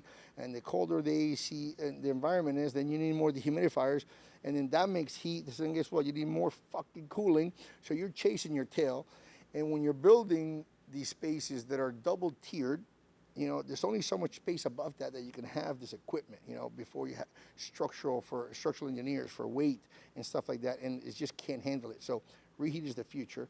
And then, like I said, we're bringing that solution, and hopefully you guys, buy some of those when they come out after the trials. And that's exactly why I loved that panel discussion, because it was very controversial, right? There was a lot of curiosity around refrigeration, hot gas reheat versus hydronic reheat versus all these different forms of electric reheat, right? And yes, Steve did popularize electric reheat, but we know that we can't use electric reheat here. Doesn't meet Title 24? 24, doesn't meet Title 24. It's just, especially in residential units, you just don't have the panel space to be able to run it, to run it. So that discussion, yes, it did get heated, but let's just put it this, because I think I want to give Andon and Quest their credit, because we wouldn't be here as growers without the dehumidifiers. Absolutely, we had to be incognito with how. You know what? I gotta say this. You know what? We all handled it pretty good on stage. I think Andon and Quest they understand this is their business. Right. They understand it. And it sucks that maybe there was a certain company that felt like they were trapped on there, but they knew kind of what was going on. They know this. They know this. They're no dummies. They're no dummies. But and like I said, everybody behaved cordially, politely, but unfortunately the big guys didn't have an answer for the little guy, for the little guy per se. And then I know that you had some issues with I don't know how much I chose not to release the video specifically because it didn't. we missed the narrative that I was trying to get across, was the innovation and progression, right? We all knew that hot gas reheat is something special because we can't add more dehues. You had a load bearing issue when you try to add more dehues, right? You're not alone. We don't have fucking power to add more dehues, right? All these grows were probably built out for 60 grams a square foot in mine, not 100. So when we start looking at crop steering and all the different techniques that you can start implementing, ICL, under canopy, side lighting, all these things were not meant for that original grow in 2018, 2019, 2020. They just weren't. They're not. And I'm going to let you guys know on something that I don't know if you know, and I found out not too long ago. And they're going to try to implement it by 2026, but it might get to 2027. Any cultivation space that's 5,000 square foot or smaller, you're good. Any cultivation space that's 5,000 square feet or bigger, they're going to mandate refrigeration, hot gas reheat, and no standalone dehumidifiers. Total canopy space or just total suite space? Canopy space. Okay. Canopy space. Now, any grows, because they're going to get bigger. They've gotten fucking bigger. Any canopy space that is over 20 or 22,000 square feet, don't quote me on that. This is all going to be Title 24 too, by the way. They're going to require you to do hydronic. Okay. You can't even use hot gas because obviously hydronic is the most efficient, most expensive, Yes. most expensive initial investment into the ROI. It's later on, but it's definitely the most efficient in the hydronic. You know, when you use water circulation, chillers, all that kind of stuff. It's kind of what malls use. Yes. What hospitals use. Anything in any building that's huge. Big hotels. That will everybody's stayed at a big hotel and you walk out and you see these big massive units that are they're ACs. That's what hydronic reheat is. That's how they cool, heat, and dehumidify this big spaces. Yeah, they're just using water to go up and down in temperature. Super efficient, yes. Very efficient. So I don't know if you guys knew that. Little birdie told me, and then tell you this one. They're going to mandate canopy lights. It's going to be part of the mandate. So if you guys didn't know that, now you know. You heard it here fucking first. Lovely. So that's going the to be joys. yeah. That's because they realize that it's so efficient. The inner or under canopy lights are so efficient for the amount of power that they draw that they're gonna mandate it. Okay. I don't know if you heard that. No. Thank you for sharing. I mean, it definitely is. I'm not surprised, but kind of circling back to the reheat discussion because it did drive a solution that you are now providing the industry, right? I mean, that's all we were asking for was to help us find the solution that we were aware of, and being the biggest in the space to help us do it. That's all we were trying to accomplish, right? Hey, we are aware these are the reasons why, whether it's load distribution or power limitations or whatever, just cost. Like, yeah, it's expensive to do a reheat retrofit. Around $1,500 a ton to retrofit is kind of like that range that I've started to see. But I'm sure you can go up or down from there based on quality of the plumber. But I just know that it's something that we need to utilize, especially if we're trying to be green, right? Indoor cultivation is not very eco-friendly, so anything that we can do to help reduce that overall carbon footprint, that's what I was really excited about. Let's get the experts in the room and talk about that to figure out how do we do this. And unfortunately, it just didn't go the way that we planned for. But again, not to spend too much time on that, but that's driving solutions. That's what the Connect's about. Let's talk about uncomfortable situations so we can find the solution. And being able to do so, I'm proud of you, man. Like, you came out with the model that we can start to utilize, whether it's a 10-ton, a 5-ton, or a smaller unit size. But these are commercial graded products. So kudos to you, dude. Like, that's made for cannabis, because at the end of the day, you can have great genetics, great everything, and your environment's shitty. You're gonna have shitty weed. good luck. It's just not gonna work. I mean, you're gonna have shitty weed, and like I said, the technology and our knowledge to grow cannabis has gone over and beyond what a house AC can control in the environment. So, Right. we're gonna. That's the way that we're moving. So, the Connect has got big. Now you got sponsors. People are interested to say, "Fuck, dude, I want to be there." Right. Because you guys got a lot of growers coming in. Sacramento, like I said, this is once again the only place that this fucking happens. What you're doing is Sacramento. Yeah. It doesn't happen in LA unless you fucking go to LA and you bring it to LA. Right. Unless you take it to fucking Vegas.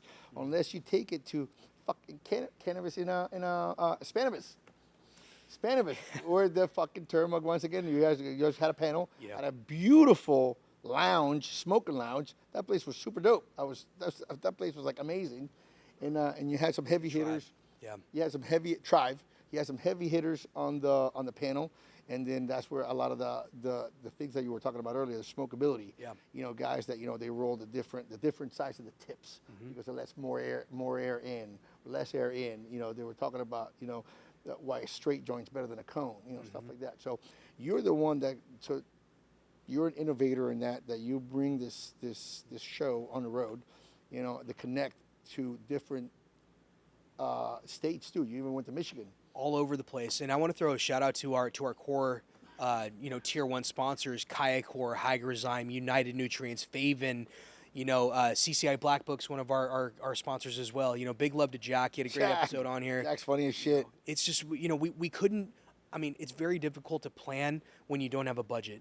It's hard to plan travel and not, spend so much money on trying to book a venue or rental equipment or even just flights or an Airbnb without having a little bit of a budget. So the team supported this idea, like bringing everybody together. And this is the most humble crew in terms of competitors. Like there's no competition. They believe in the Connect because it's agnostic. We can talk about solutions regardless if it's this brand or that brand. We just know that we're trying to grow fire. Right. Yep. And at the end of the day, when we're trying to figure out what that challenge is, well, what's the solution and how do we get there? What did you try? What did we try?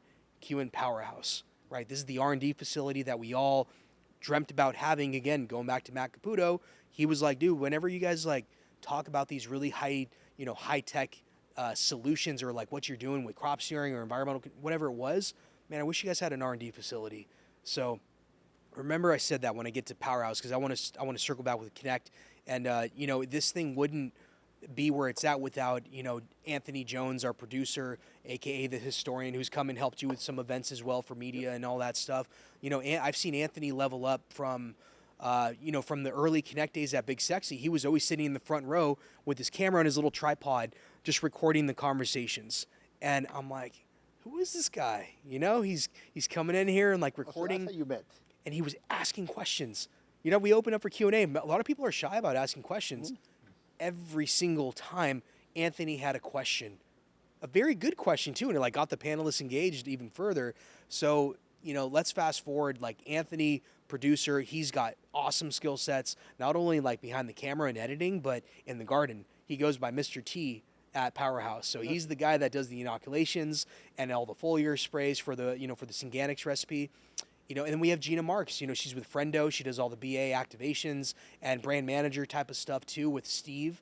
And so, Gina has been an instrument in being, the coordinator here in Sacramento specifically, because there's a lot of people that come to Sac, a lot of vendor relationships, a lot of moving parts. She's always happy. She's friendly. Gina has got the most contagious smile, the most contagious laugh. So Gina, big shout out because you've done something special here with us in the Connect in Sacramento specifically, because there's a lot of moving parts.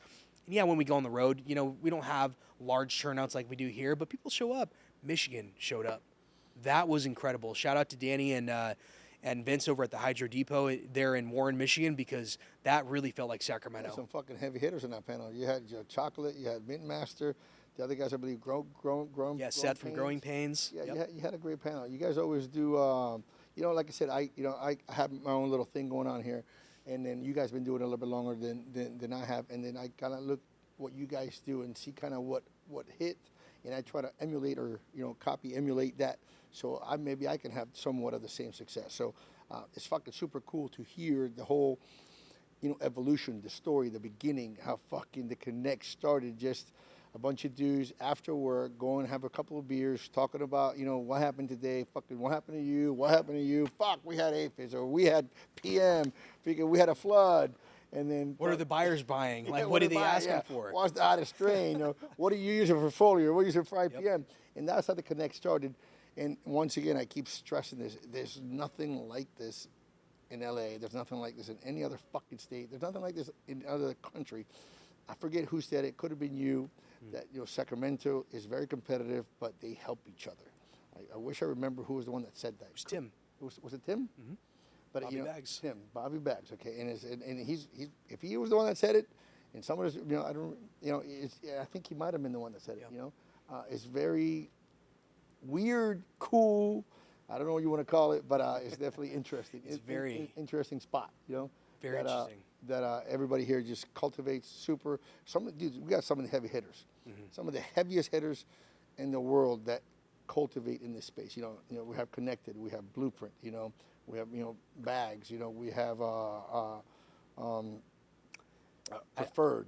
Yeah, Preferred. I literally shared walls with Friendo Alien Labs, and Friendo. Cura Select when they still had that suite. I was sharing walls with them to watch them go through their boom and their blow up, and it was incredible.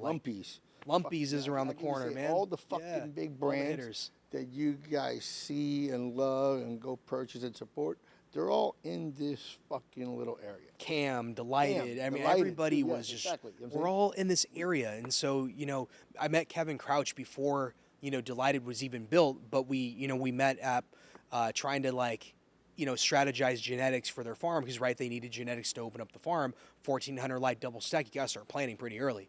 So, we built rapport and, it was just really cool. And again, that's when Kevin was always so willing to talk about the issues from the clones that I provided him in a very approachable way too. He wasn't calling Super to quiet shit on me, dude, but no ego, no nothing. Very helpful. I like the dude. You know what? I went to Delighted. Yeah. Funny story. I went to Delighted, and because the owner wanted to meet with me because they wanted to buy lights, and I think there was the second section of their lights, and I went there and I pitched them, and they were going to buy lights. And then I think the question came, do you have daisy chain cords? And I said, no, we don't. I lost the fucking sale because we didn't have daisy chain cords. And the guy who owns the company, the lighter owns the company, he understands that you got to, at the end of the day, you got to light that row of fucking lights. You know what I'm saying? You're going to need the same size copper wire yes, that anybody else does. But you got to pay a licensed electrician $125 an hour to go, or his boss, whoever it is, to go to Home Depot or electrical supply house, buy the wire, then buy conduit, buy little clips, the pipe bender they're gonna have, the outlets, the GFI, all that kind of shit, and that is gonna cost some fucking money. So when I walked out of that fucking grow, and I lost the 600 or 800 light sale to Fluence, fucking got on the phone and I called my partner, the Troll Master, and I said, I just lost a fucking 800 light sale because we don't have daisy chain cords. Yep. Jason, my partner, is a smart fucking dude. And I said, we need daisy chain cords. Okay, no problem. I'm gonna talk to the engineers.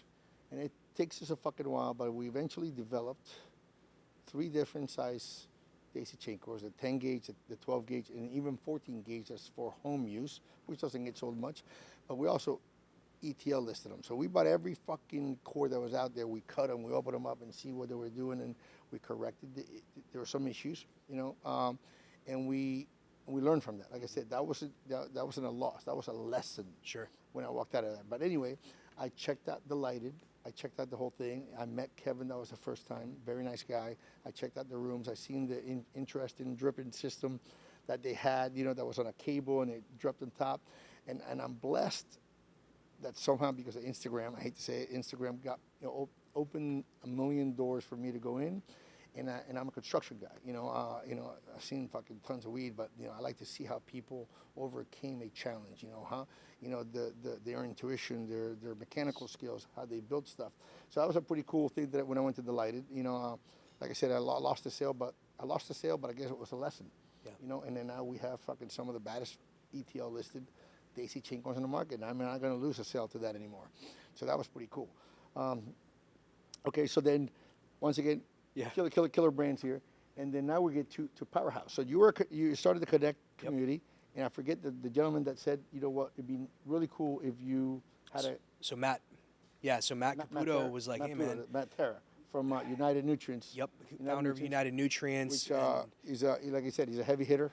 Matt Terra's a knowledgeable guy. He's very known around. He used to promote a lot of Latina, and then he just decided, fuck it, dude, I'm just going to do my own thing. So he does United Nutrients, and I heard he's doing fucking very well. That's it. Shout out to Matt. Yeah, big shout out to Matt. And this is where Matt's our coach. He's very supportive of what we do and how we do it. He's got a lot of trust in us. And so, when we put the whole Powrhouse project together, it was the market. We gotta like put context, because cultivated didn't just close, the market shifted. And this is really where, again, going back to the model that we had of bringing in verified genetics through tissue culture, right? You know how long it takes to do TC. It takes over a year to do true meristem. True meristem. It's hard as fuck. There's a lot of people tell you they can do it, and it's fucking tough. And then you got to do a bunch of it, and you got to test it, and you might have got 1 out of 10 or fucking 3 out of 10. Well, it depends. Yeah, man, and let's go to like, okay, so we had some really cool flavors, like very cool flavors. Compound Genetics, right? That was our flagship brand, under Node, and it was really interesting to see like how the demand went from all these unique flavors to candy, right? LCG really changed that wave. And so, being the narrative that we were, it's like we're not just gonna grab a cut and put it in the system. We have a narrative behind the breeder going through TC and then us getting it so that they can get paid. Like, this was a whole ecosystem. We couldn't just bring in a fucking cut. Like, that's not us. I didn't want to just do this for the money. I wanted to make sure that we had a narrative of what the nursery was for. And so, regardless, it was a tough decision, but we decided to close the nursery and pivot. Again, that was my entire life savings. I liquidated my entire life to fund that build out. We didn't have an investor. That wasn't what we did. Like, first off, I didn't know how the fuck to raise money. Right. I just knew that I had capital from all the previous experiences, and shout out to my parents again, because they helped me build these houses and renovate so I can build equity and flip that. So it just really came back to, it was very bittersweet to close the nursery, because it was a lot of challenges with compounding bills and stuff when you can't sell genetics or you can't sell clones that people rely on you for, man. Like, you were the extension of somebody's business. You kind of hit a fucking thing there, because it was like a fucking water spigot got closed. It went from fucking multiple genetics, and I can see that. When you said the fucking market shifted, I didn't get. You said that earlier in the conversation. The market shifted. I didn't get it, but you're fucking right. There was a multiple genetics, and then everybody went to fucking candy ass. LCG runs derivative, and then that's all people wanted. That's it. That's all people wanted. Which is fine. We're going through waves. It's going to come back around where we're going to get into more unique flavors, and now we start talking about quality. So let's just say that the shift of the nursery into Powrhouse. We shout out to Tyler at Legacy Farms, because him and Jameson built that facility that we're currently in, from scratch. So it was fully built out, and it was purpose built. So it had like the showroom feel with the air curtain shower and like the whole cultivation, all 4 rooms in the veg room were completely separate than the lab. And so we had this like vision of, when Tyler called, he said, "Hey man, I've got 300 lights that are available for rent if you know anybody." I was actually with Kevin Vu at Indoor Sun when I got the call. I'm like, "Hey Kev, let's go check it out." So it was literally 2 minutes down the street. So we went to go check out the farm. We toured it, checked it out. Everything's 2 fucking minutes down the street here in Sacramento in District 6. That's it, man. And so we hopped in the car, we dipped out. And if you don't know, now you know, District 6, you got to go shop at Indoor Sun Hydro. And that's the only place you got to go shop for your hydro supplies. You got to go to Indoor Sun. Best prices, best product selection. And if there's a solution that is not on the shelves, Kevin will source it or innovate it. You'll fucking make it. That's Kevin Don't Vu. go fucking China. Get it That made. is Kevin. So Yeah. big love. Definitely resourceful. Big time. So, we saw the facility, and, when we left, I was talking to Kevin. I'm like, dude, I think this is the R&D spot. It's got that feel, you can kind of walk through the air curtain and everything. It was really nice build. It's got Type 7 manufacturing, which there's only like 6 or 7 licenses in Sacramento for Type 7, which is volatile extraction. And so, we can build our own little ecosystem here. And so we went out. Hey, Matt, what do you think about this R&D facility? You still interested? No hesitation. Let's fucking do it. How much you need? Let's fucking go. Okay, I got you. Yeah. Matt was ready to go. He's smart business guy. Just like you said, you need a test facility, a proving ground, kind of like what I have on my wall. Kind of like what we did when I set out with Trollmaster. When I told Trollmaster and I was going through my legal issues, it says, people call me all the time and they want to see our lights in a rec facility operating, and there's nothing like having your own, because you can open the fucking door and let anybody in that you want to, or not in, and it'd be hard to fucking try to sell lights and says, "Hey, can I have such and such walk through?" You disrupt Let me tell you what, I could not. Nobody could fucking do what we do at our facility if you didn't own it. Shout out to my guys. Shout out to Josh, Director of Cultivation. He puts up with a lot from me because, it's like I throw tests at them all the fucking time. These guys want to produce. They want to produce fire. They want to produce fire all the fucking time. These fucking guys get so mad at me when I go in, I do my stories where I fucking, walk down and I start walking through all the fucking rooms and I start videotaping all the kind of shit. I'm very transparent, just like you said. I'm very transparent, and I get the fucking DMs. I want to show that. I can't believe you fucking walked into that room. You know what? We're a testing facility. Yes. You know what? It's fucking cultivation. Not everything is a fucking home run. Not everything is a girl freaking propped up, fucking looking beautiful, this and that and the other. Where we have that too in the media room. But you know what? It's cultivation. It is what it is. And we test more shit than anybody else. Not only nutrients, but fucking lighting, controllers, software. Yeah. Everything that fucking I try to pitch Trollmaster to make. Guess what? It gets fucking tested there. So I fuck up, and then I said, okay, we need to fix it before you guys fuck up. I don't want you guys to fuck up. Yeah. I want you guys to succeed with our equipment. So I understand what you're saying about having a facility to test shit, because nobody's going to let you test on their fucking dime at their spot. Dude, what are you talking about? I'm not in business to help you guys fucking test shit. I'm not making any money. No. So I hate to say it, but if you want to test equipment, you almost got to own your own facility, because there's nobody's going to let you have the foot traffic, or the testing, and it costs money. Just like it costs money to pheno hunt, it costs money to breed. That's not instant return, and neither is testing equipment, nutrients, or anything else. This is why we're so appreciative of the way that we've built this model. We're a management company. Powrhouse Management is testing products, right? We're operating the license that is under that particular parcel, right? And I bring this flower. This was just harvested today, right? This is at 51 days. Did we fucking time this perfectly, or fucking what?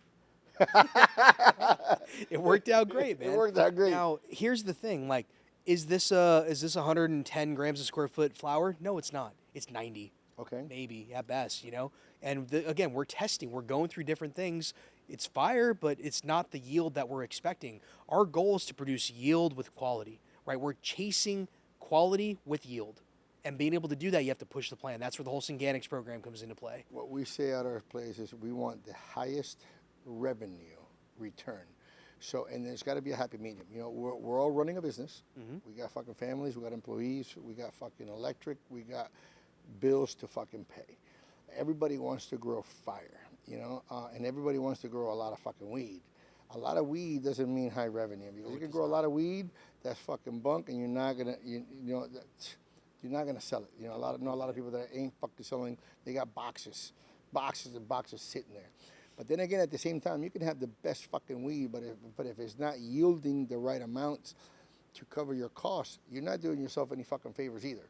So there's got to be a medium of happening of the most yield for the most return of the best fucking weed. Yes. So what we like to say, the new word around the facility is that the most revenue. Yeah. That's not saying that the weed's shitty, because it can't be. It cannot be shitty. No. It cannot be mediocre. If not, it's gonna fucking, trust me. Once again, 2.5 million motherfucking square feet of canopy in this fucking place. Do you think that they're not gonna come to my place, look at it, and go, bye, I'm gonna go to the fucking, they got another fucking 20 fucking shops. Within 2 minutes. Within 2 minutes, yeah. They could probably walk there. Yeah. To tell you the truth. Hey, can we just sit in the parking lot? We're gonna walk over here and fucking check it out, because literally, I got connected across the street. I got Blue Goose fucking right next to me. They could literally fucking hop a fence, go over there and check out their weed, and then see what to buy. So your game has got to be on point in this fucking area. 100%. It's got to be on point. Which is why I love it, because you're always leveling up, right? You're always comparing and seeing what we can do better. But again, it's a league. And trust me, we know who's got good weed, who's got bad weed, because they go over there. So as they come back, I go, no, we'll take that. Oh, sorry, it's gone. You should have fucking taken it when you came by 2 hours ago, but somebody else took it. And so we know what the prices are going. We know who's got the good weed, who shit's fucking smoking good, and then and we like that, because if we're not, we want to be that guy that's being spoken about. Sure. Hey, like lately our Skittles. What I've heard is that fucking our Skittles is blowing fucking great.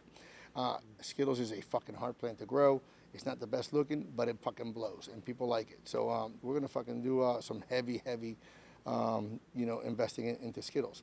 So once again, go back to fucking the Powrhouse. Yeah. So thank you for touching on that, because this is like really where we're at. It's about quality, right? Earnings per light is what I like to measure, and how much earnings per light can you do with these certain genetics, with this certain positioning, with all these different products. And big shout out to the manufacturing partners, because yes, they want the feedback, they want the candid approach to being constructive yet direct, and being able to provide that feedback. Let's just use Kaya for example. Hadish, I met Hadish a fucking few product, years by the ago, way. and he was at the Long Beach. I forgot what cultivation trade show it was, but I was walking by his booth and I saw the cocoa, and I don't know, just randomly touched it. It was clean. I was like, holy shit! Like this is really clean cocoa. And Hadish, his bright smile. He was just like, yes.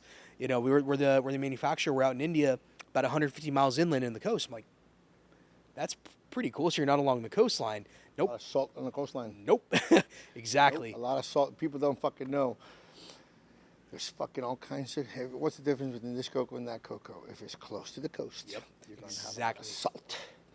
And That is correct. Salt is no fucking good. Nope. You're Cocoa's gonna- hot. You don't know why your EC's all over the place. Well, it's because your cocoa is coming from probably Sri Lanka or Vietnam or the coast of India or wherever it might come from. Not again. I don't like to down talk anybody's Nope. solution. I just knew that he had super clean cocoa, and he walked me through the process. He's drying it under a greenhouse. He's putting it through the kiln to actually do that secondary dry after he washes it several times in this badass washing machine that looks like 4 car machines put together. I'm like, damn, this dude cares about his cocoa. Little did I know that they were, Kayakor's, their parent company's Remy. Remy Core is like literally the largest worldwide manufacturer in cocoa. No So way. there you Didn't go. know that. We have like a major supplier partner here, and then you cue in Hygrozyme, who's been around for 50 plus years. That fucking dude is nice as fuck too. I like that guy too. I like Amir's his my dude, yeah. Yeah. So, and again, there's, and Amir's provided a fantastic ready-to-use solution in the hobbyist market. Then there's some commercial solutions as well that we now have, like a Hygrozyme concentrate. And, there's nothing wrong with liquids, but it's got to be at a commercial rate. 3 mils or less is really kind of like our baseline for commercial usage. And that's where, Amir provided the solution of the Hygrozyme concentrate. You hit something on the fucking head. A lot of people don't understand that, shit, dude, I came from fucking growing back in the day, and then I used to have, I call it the Cuban Frankenstein recipe. Fucking did a little bit of this, a little bit of this, a little bit of that, a little bit of this, a little bit of that. And Frankenstein because it was GH based, and then fucking everything else under the sun from every other company because, fucking more is better. And probably, I was probably putting, I'm not an agronomist. I grow weed, and I'm a general contractor, super construction. But you add this and you add that, and before you know it, you come with some good weed or whatever. But you didn't know if you were over doing it or double doing it, and it's crazy. So funny that you say that about the cocoa because when I'm a Rockwell guy, and I've been always a Rockwell guy. I started with Rockwell, but I actually tried this cocoa. And this cocoa is fucking, you know what I liked about the cocoa? That you can either get the compacted one, Yeah. or I like the one that comes kind of Loose fill. with the perlite and stuff like that. And I actually ran it. I got fucking plenty of badass videos at my spot using Kayakor, and we killed it. We did great. Yeah. We did awesome. And very nice guy, very good product. Never had a fucking problem. What I liked about their product is also too, is that it had the plastic bag on the outside, so it keeps your dry backs more normal. It doesn't over dry, and then it had the mesh bag inside. It's like your filter. Yep. So there wasn't a fucking mess everywhere. They were clean. Yeah. I like that. Couldn't agree more, man. And that's, those are great talking points about Kaya. And it's also got a 70 to 73% water holding capacity, so it's safe, right? You're going to have that smooth, clean stratification. So if you're dealing with an environment that, your drybacks are all over the place, you have hot spots all throughout the room, this is going to help you control your drybacks. And especially if you're like in a room that doesn't have a whole lot of dehumidification control, then get the fabric, right? You're getting that extra aeration, or you get the blend, the 70-30. Fucking tip. If you don't have the dehumidification, to get the plastic out. You get a dry back. There you go. Because you got to dry your medium. If your medium doesn't dry, you're not pushing the fucking plant. Bingo. So what's our daily goal? We're trying to irrigate daily, right? We got to get that dry back, whether it's stacking or bulking or ripening. They all have a certain range of crop steering technique, right? And every chef has their own touch. And again, going back to Kevin Crouch, like he's shown me so many unique approaches to him. And I'm not going to share his sauce, but yeah, I mean, we have a lot of data out there on what we do at Powrhouse. And this is really special because, again, he's got, same thing, a ton of different variables coming at him, whether it's lighting or planting density of 7.5 versus 9 a lighter. You guys got different fucking rooms with different lighting companies, kind of like what we have over there. And then, so every room is unique. You have double tiers. You have single fucking tiers with that brand of lights. You got double tiers with this brand of lights. You got another double tier with another brand of lights. So yeah, he's kind of like my like Josh. Kevin and Josh have a lot in common with the variables that they have to compete with, man. So a lot of people sometimes look at my shit and says, "Oh, fuck it, that's that guy can't grow for shit." Like, you guys don't understand it. We fuck shit up just so we don't fucking let you guys fuck up. Yes, exactly. Almost intentionally, we got to push the limits. I know, like, once again, I'm gonna go back to the videos. Like, fucking, he'll DM me and says, I wanna fucking post it that's got burnt tips. People are gonna think that we suck at growing. Like, dude, it's cultivation. It is what it is. I really don't fucking care. They can say whatever they want. Look at the facility. We're paying the bills. We're staying fucking afloat. A lot of people are folding. It's cultivation. And I don't sell leaves. Look at the bud. I don't sell leaves. And I do like to push the limit. You know what? If your tip is perfect, could you have gone more? You know what I'm saying, man? If your tip is perfectly green, do you know if you push that limit? So if the tips are a little burnt, I know I'm there. It's like, that revving on the engine a little bit. Yeah, man. Like, that's the key, is like we're testing all sorts of different variations because testing everything. What do people, like, again, we're in California, we're in this like bubble, but the rest of the world is just opening. 100%. So who are they watching, guys? Like, that's why we're so transparent about everything. That's why we support the manufacturers that support us, because we understand how expensive it is to run an operation. And you hit it on the head. We're looking at earnings per light, and we have to have our costs under control. So how do you do that at scale? By having the best quality product inputs and being able to control that cost with commercial level ratings. Yep. So I think that there's such a variance right now of what's happening in actually the California market specifically. It's quality based a little bit, right? We're getting more shifts of these buyers that are actually coming in that want to smoke. And how many years has it been where they're just looking for purple candy gas that's got a good nose, don't give a shit about how it smokes? Oh my God, it's fucking crazy, because smokeability, just like what we said, it's so important. It's got to be smooth. It's got to have that flavor, And I just posted the other day. Yeah, funny. I don't know if you seen my post 2 days ago. I said, everybody talks about quality this, quality that. I'm a connoisseur this, connoisseur that. By then they don't want to pay for it, so they're shopping for the cheapest packs. Not our buyer. Not our buyer. Down the street, sir. Yeah, and I know. Go 2 minutes that way. You'll find it. Exactly. But once again, everybody, like I said, Sergio and I got a pretty similar setup to where, we have sponsors kind of in a way that help us. We couldn't do this without sponsors in a way, because it costs to cultivate. Yes. It's fucking not cheap. It's expensive as fuck. And like I said, sometimes we do things and they don't work out. So then you got to sell that pack for lesser value. You didn't bring the most revenue per light because you did a test and it didn't work out. So having these sponsors do help us stay in business, and also lets us give that sponsor or that manufacturer feedback on why that didn't work. What can they do, can we do together to improve their products? They fucking appreciate that, and that's why they show us love and they help us out, so we can give those people that feedback. Because at the same time, if they didn't have us, they wouldn't learn how to get better and give you guys better products. You touched on the pigtail experience, right? Hadish's experience, in my opinion, was the drip, the holes for the drip emitters for the compressed. Right. They were too small. You couldn't actually put the emitters in there and hydrate them with the emitters because they would just pop out. There were two small holes. So, Hadish, can we make the holes a little bit wider and deeper so that we can actually put our stakes in there and hydrate them? Sure, 2 hours later they're hydrated, right? So, so he made the call to his factory, guys. We need to make this change. Here's what Powrhouse's feedback was. We need to make this bigger and wider. Feedback. Okay, and that's why it's important, I believe. And then, like, I don't know. I'm gonna say I was. One of the first ones to be able to start this motto, and I think the future of a lot of these companies is they need a testing facility to be able to test this stuff at scale. It's not your home grower anymore. Your home grower is by himself; he can do everything. But we're facility owners. We're not in the grow room per se every fucking day, doing tinkering inside the grow room. because we're running a business. We're going into multiple rooms. We're going into offices. We're going into the store, whatever it is. So we rely on our directors of cultivation to feedback, so we can give that information back to the manufacturers, to the guys who help us to make their products better. And it would be wrong to say that this, a lot of people say, well, prices of fucking weed have gone down the drain, and yes, they have, but also we're not fucking growing a pound of light either anymore.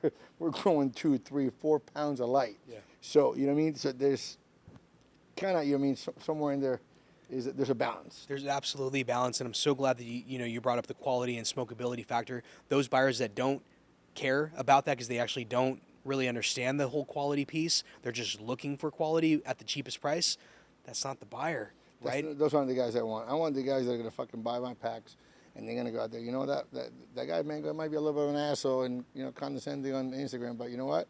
His shit smokes. And exactly, and smoking is the key right now. Because again, if you're hitting yield with shit that smokes, bag appeal doesn't have to be the driving force behind these packs. It's the aroma, it's the shelf life stability, it's how you process. Shout out to Grove Bags, because that's how we process. We make sure that our flower has the proper amount of water activity that's processed through so it holds in there. So you get that touch, that spongy texture in the flower that they're always talking about. Oh, I want that touch, it's got that texture. Mm-hmm. Okay, well, that's how you balance out the water activity. Funny that you say about the texture, because when we started growing at our facility, you're your own worst critic. We were developing a nutrient line, and the fucking weed was coming like it was PGR. It was round, like you know what? If it was like 4 years, 5, 6 years back, I would have been the king of weed. But I couldn't sell my weed way back in the day because my weed was naturally looking. It had that fluff factor that was squishy, and everybody wanted those PGR packs back in the day before we knew any better. The hard shit, and I couldn't sell my weed. And then when we started fucking growing at this facility, we're going through a nutrient development, and I went through a fucking big chemistry lesson. Sure. Different nutrients react differently to different pH levels. I didn't know there was 3 different kind of pHs. Hydroxide, bicarbonate, and silicate. Those different types of pH. And if you inject them at the beginning or at the end, inject them acts different as putting into a tank. It's different if you inject at the beginning and inject it at the end, and depends on what ingredients your base nutrients have. So then when we were growing weed, and I would fucking, we would have these meetings, and I would look at the weed, and I go, not that this is it, but I would say, guys, we're fucking growing asteroids. Asteroids is fucking rock hard, whatever it is, and we want that texture, they want that texture. What a bud, it's like a raw flower. It has nooks and crannies, like an English muffin. Swear to God, I used to say this. Like an English muffin. It's not just round, you know what I'm saying? Round and hard. It's got to have these nooks and crannies. It's got to have texture. It's got to have, characteristics that are different. And when you squish it, it's kind of actually squishes. It's squishable. And that's fucking good weed. And when you squish it, the aroma comes out. It's like, oh my God, there's the flower. That's what we're looking for. That's exactly right, that's man. What we're looking for. You trap it in the right amount of water activity per genetic. Every genetic has its own recipe per se, right? Whether it's in the garden, through post-production, everything has its own recipe. And that's why we, again, and going back, I love data. I love to track the data. So data doesn't lie. No, it does not, especially when it's repeated multiple times. Harsh truth. Data doesn't fucking lie. And listen, I know about data because I fucking eat. Listen, I love eating crow feathers. Yeah. And I've eaten a lot of crow feathers in my facility because, I'm an open book. I'm transparent. I let my guys make decisions and to prove me wrong. And like I said, if I'm eating chrome feathers, I'll put fucking salt and pepper in the motherfuckers. A little large salt tastes better because I learned, you know what I'm saying? It's a lesson, and it made the facility better, you know what I'm saying? I'm not the guy that's gonna bite my nose, spite my face, and I'm right all the time. No, let me eat them fucking crow feathers. Yeah, we're gonna do it that way. You're fucking right. Let me eat them fucking feathers. You know why? Because at the end of the day, it's helping the facility is helping, the companies. We're learning lessons. It's yes. Not a loss. It's a lesson. Yeah. That way. That way. Yeah. So with all that being said, man, you're absolutely right. We don't want yes men. We want to challenge respectfully. Again, going back to the Connect, we bring in people that are all different variations to get their perspective. We're cultivating curiosity.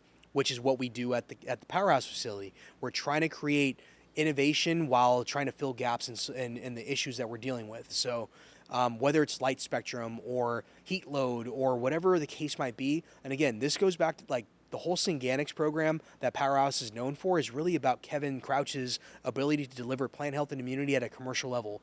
We're not sitting there hand watering 1,000 lights or anything crazy. This is all about scale. And how do you do things efficiently and effectively? And this is what the whole recipe is about. It's a curated recipe from Hygrozyme, from BioAg, from Green Grow, from AgPro, which is Kevin Vu's white label company that was developed in collaboration with Kevin Crouch and Mark from Green Grow. Being able to bring these solutions together, and yes, our microbial pack, the all-in-one, it's got a water-soluble carrier because before the Green Grow version, the ultrafine mycos was not water-soluble enough to go through the emitters or the filters. It clogged that shit up. It had a talc base or zeolite based carrier, so Kevin would have to sift that stuff out before he puts it in his reservoir or his batch tank to deliver it, right? So that's a challenge. So when they talked about how do we make this better, well, that's where Kevin Vu, being the contact guy that he is, called the manufacturer, Mark Irvin, receptive to Kevin's feedback, so they developed this program or this product. And so now there you go. We have a solution that we can deliver soluble wise. We got full power from BioAg in there. We got high clean, which is not a chlorinated or doesn't raise your ORP. It's literally just a chelating agent to keep your lines clean, right? So not only is it doing that, but it's breaking apart all the salts and minerals in that root zone to make it more available. Cool. So we've got some stuff happening here. What else? Well, let's throw in some defense primers, Q and chitosan. And this is where High Shield comes into play from Hygrozyme, because what are we doing? You mentioned this earlier. We're pushing that plant. How much stress can we put on that plant in the root zone, in the environment, in the lighting? All that stuff takes place here. So what else are you putting on there? Right? There's a whole bunch of stuff that goes into the recipe, but it's delivered through the lines. And the key is, like, we're not doing anything crazy. Like, this has probably been done before. We're just showing people how we do it. And again, this is more about ease of use. So we're getting a 55-gallon barrel. We're bringing it into the room, and we're turning off the main valve, going back to the fertigation room, and we're connecting a transfer pump right to the hose bib, right? So we can literally take that brew barrel, and it's not even brewed, it's literally mixed then and there, as Mr. T. Anthony is making it, he's wheeling it right back to the room, and he's connecting the transfer pump to the hose bib, and then it's going delivered through the manifold, so everything's getting dripped. So we're either replacing our P2s during bulking, or we're going to go midway through our P1s if you're looking at your stack or your ripening, because we don't want to irrigate it to runoff. We want that shit to be in the rhizosphere, in the substrate. And you can do this with rock wool. You can do it with cocoa. We choose to do it in cocoa because the fiber content of cocoa has a bit more colonization benefits to microbial life, and just being able to help the stratification. The bioactivity that's happening in there in cocoa is a lot more extreme. So, and again, talking about solutions, I love these Delta or the Delta 6.5s from Grodan, right? We've used the Vita wools, we've used the Grodans, and Kayakor's got some cocoa Delta blocks coming out too. Really? We've tried those. Okay. We have some feedback, right? Once again, he's fucking testing at his facility. Kayakor gave him some shit, test it out, give us some feedback. How can we improve, or what do we need to do? Yeah. And develop a new product.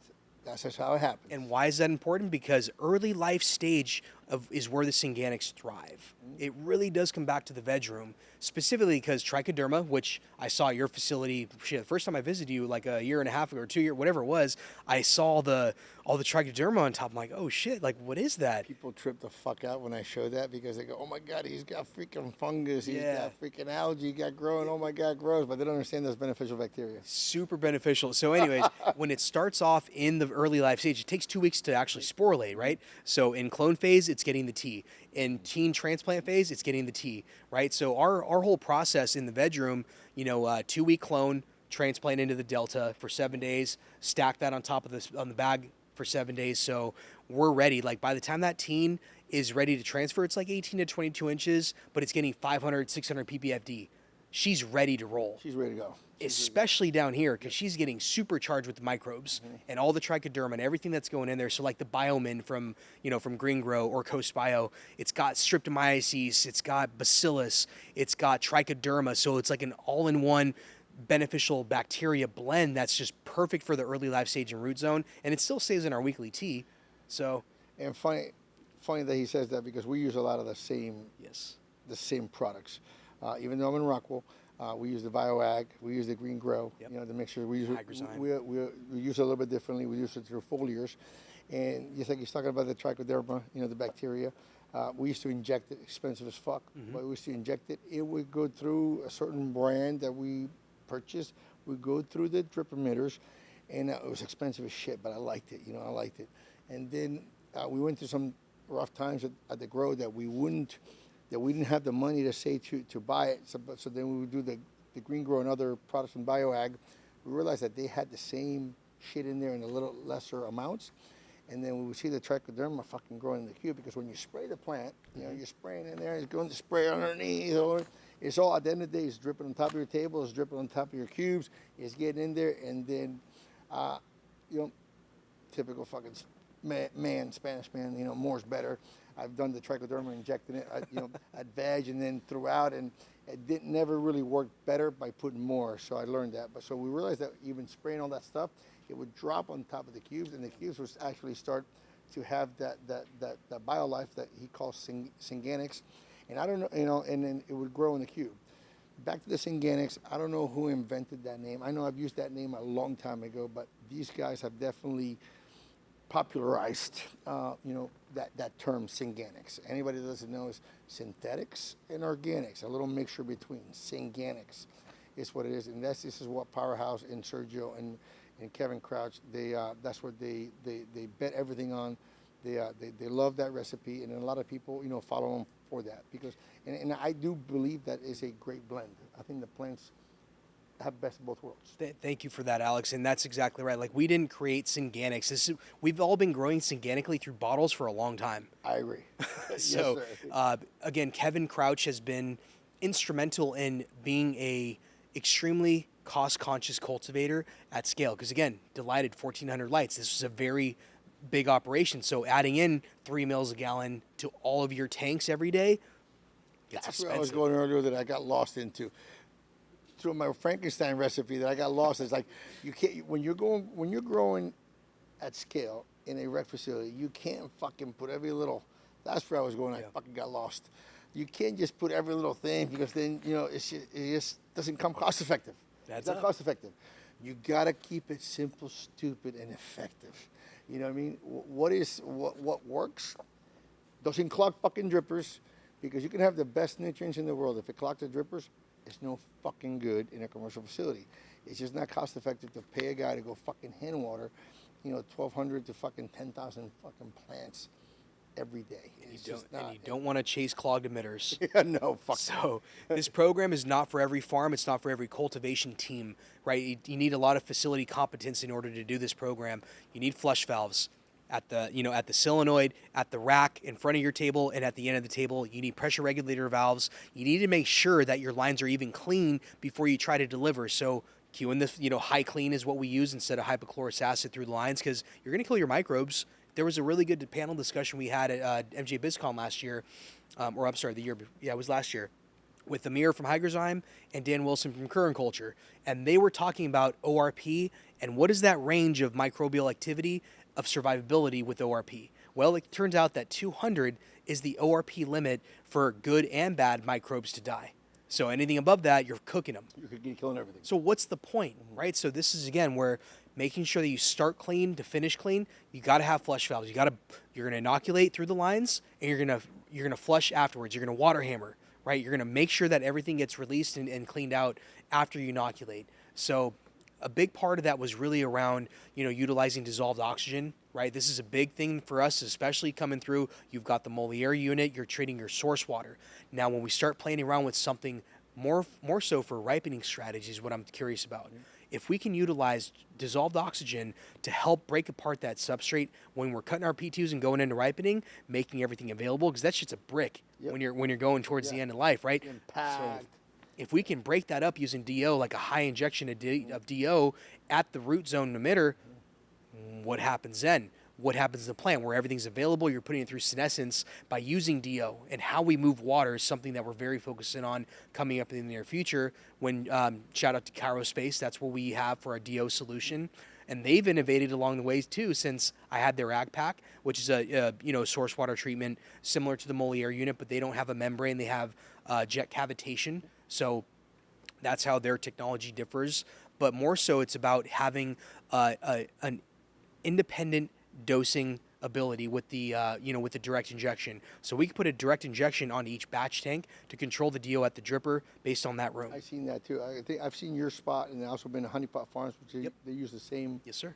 The same DO injection system that you do. I think they got it from you guys. Yes, that's correct. So, Jeremy and Juan at Space have something extremely special that this isn't just for cannabis. This is for any water treatment facility, any, they use it to mine or, for coal mines and, lakes and ponds to remove all these biofilms and stuff. Like nanobubbles are like little bursts of sonic booms that disrupt any pathogenic pressure along its way. Yep. So when you start looking at, okay, well, if I have source water treatment of DO, once it hits my doser, and then once it hits the pumps, and then once it hits these turns, and then it's 150 feet to that room, what's the DO actually at that emitter? Right, correct. That's the important part, is what is landing at the plant site. Yep. That's what's important. So that's what we're focusing on. It's extremely fun to watch how these direct injection systems, and shout out to Justin at Doghouse in Michigan, one of the cultivators that we had the pleasure of touring when we were out there last month for the Connect. Justin also had a concept around Moliere not having enough DO at the emitter, and again, Moliere's the introduction of DO for us, right? Mm-hmm.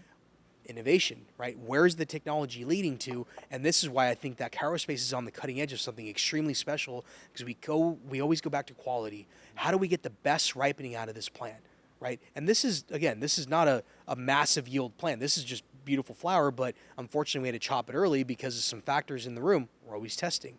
Spectrum, all these different things. It's like, oh my God, dude. Like I said, I feel bad for my director of cultivation. I'm sure Kevin goes through the same thing, that you're always testing, so shit goes wrong, and then it's like, fuck, dude, like, we're going to do a tour, dude. We really got to let him in that room? And I say, yes, we do, because we don't hide shit here.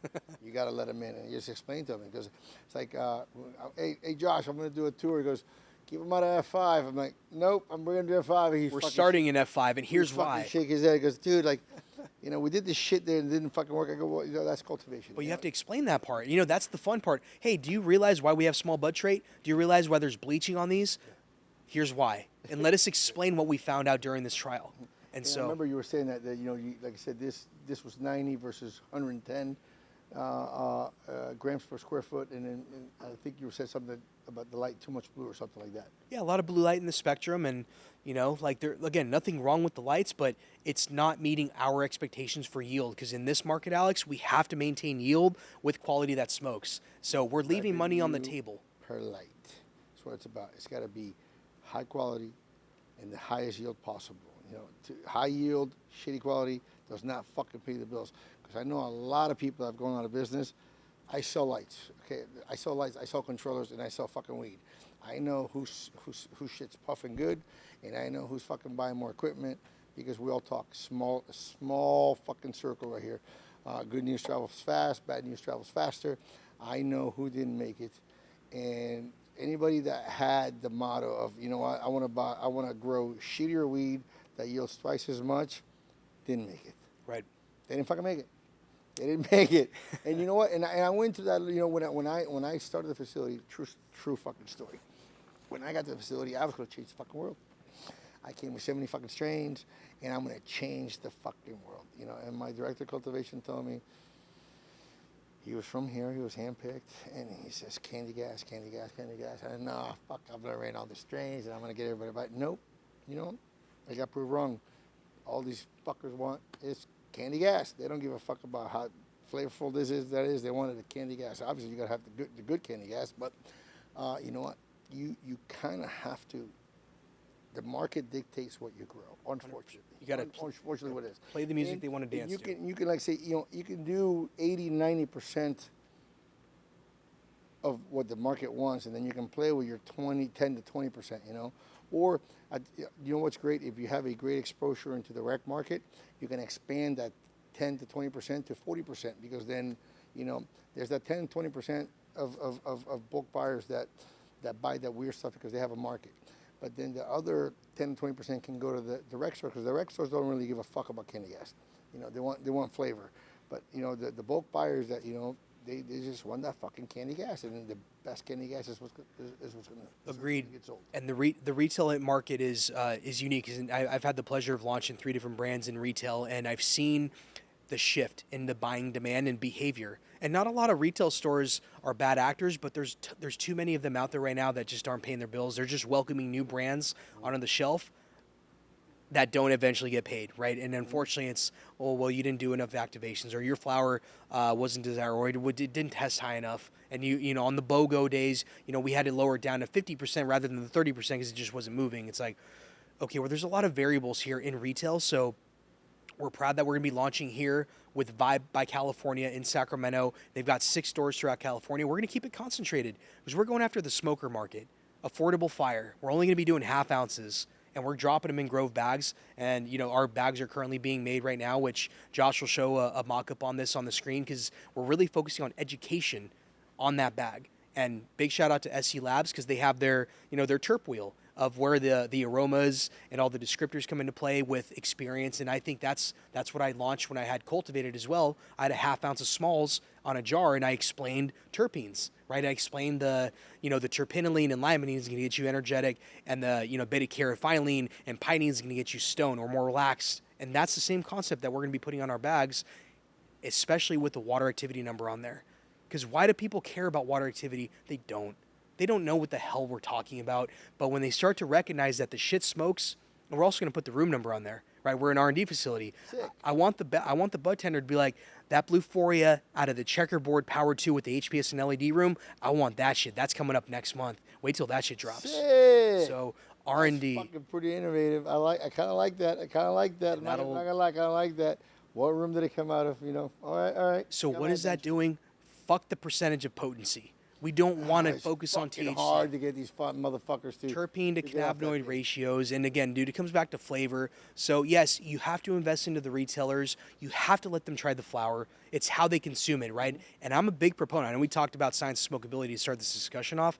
I'm a huge proponent of my process. And again, I'm fortunate to be around, the CGOs and the Bruno and the guys that know how to do this shit professionally. And I've seen how they do it. I've spent time with them. We brought them to different locations all around the world with us. So really understand. And Marcos, Bruno, I appreciate you guys seriously, because you show me a different side of how to consume and enjoy cannabis. It's really about the combustion. It's about the pressure, and it's about the tissue type. And I'm a huge fan of the flower mill, double mill, right? Not a lot of people are going to waste their time to do a double mill. I do, because I think it's a cheat code for making sure that if shit's smoking, Burns even. if it's burning evenly through a double mill and it's got flavor, great. If it doesn't smoke through that process, Cut it. something's off. Cut it. That's What it. happened? If everything else in the room is smoking through that process, but that one is not, that's a bad selection, Gotcha. right? Because again, I think right now in our double stack, one of the double stacks in Power 3, we've got over 20 flavors, right? 10 zones, 20 flavors. So Kevin's having a heyday. He loves the challenge.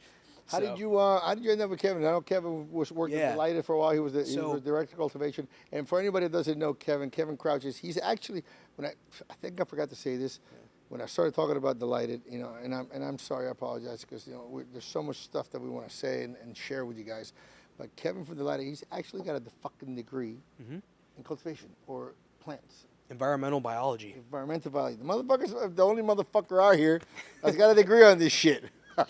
Kevin is a beast, man. Like Shout the out. way Great guy.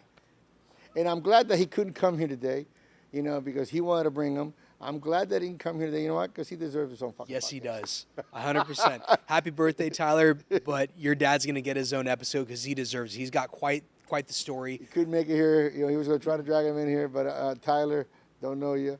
But good thing it was your birthday today, because your dad needed to go see you, because your dad needs his own episode. Yes, 100%. Very nice guy, very knowledgeable guy, friendly kid. Yeah. How did you end up with him? So Kevin and I, obviously, we met in 2019, and again, Kevin was the first cultivator that told me about the issues of the clones that I delivered him, right?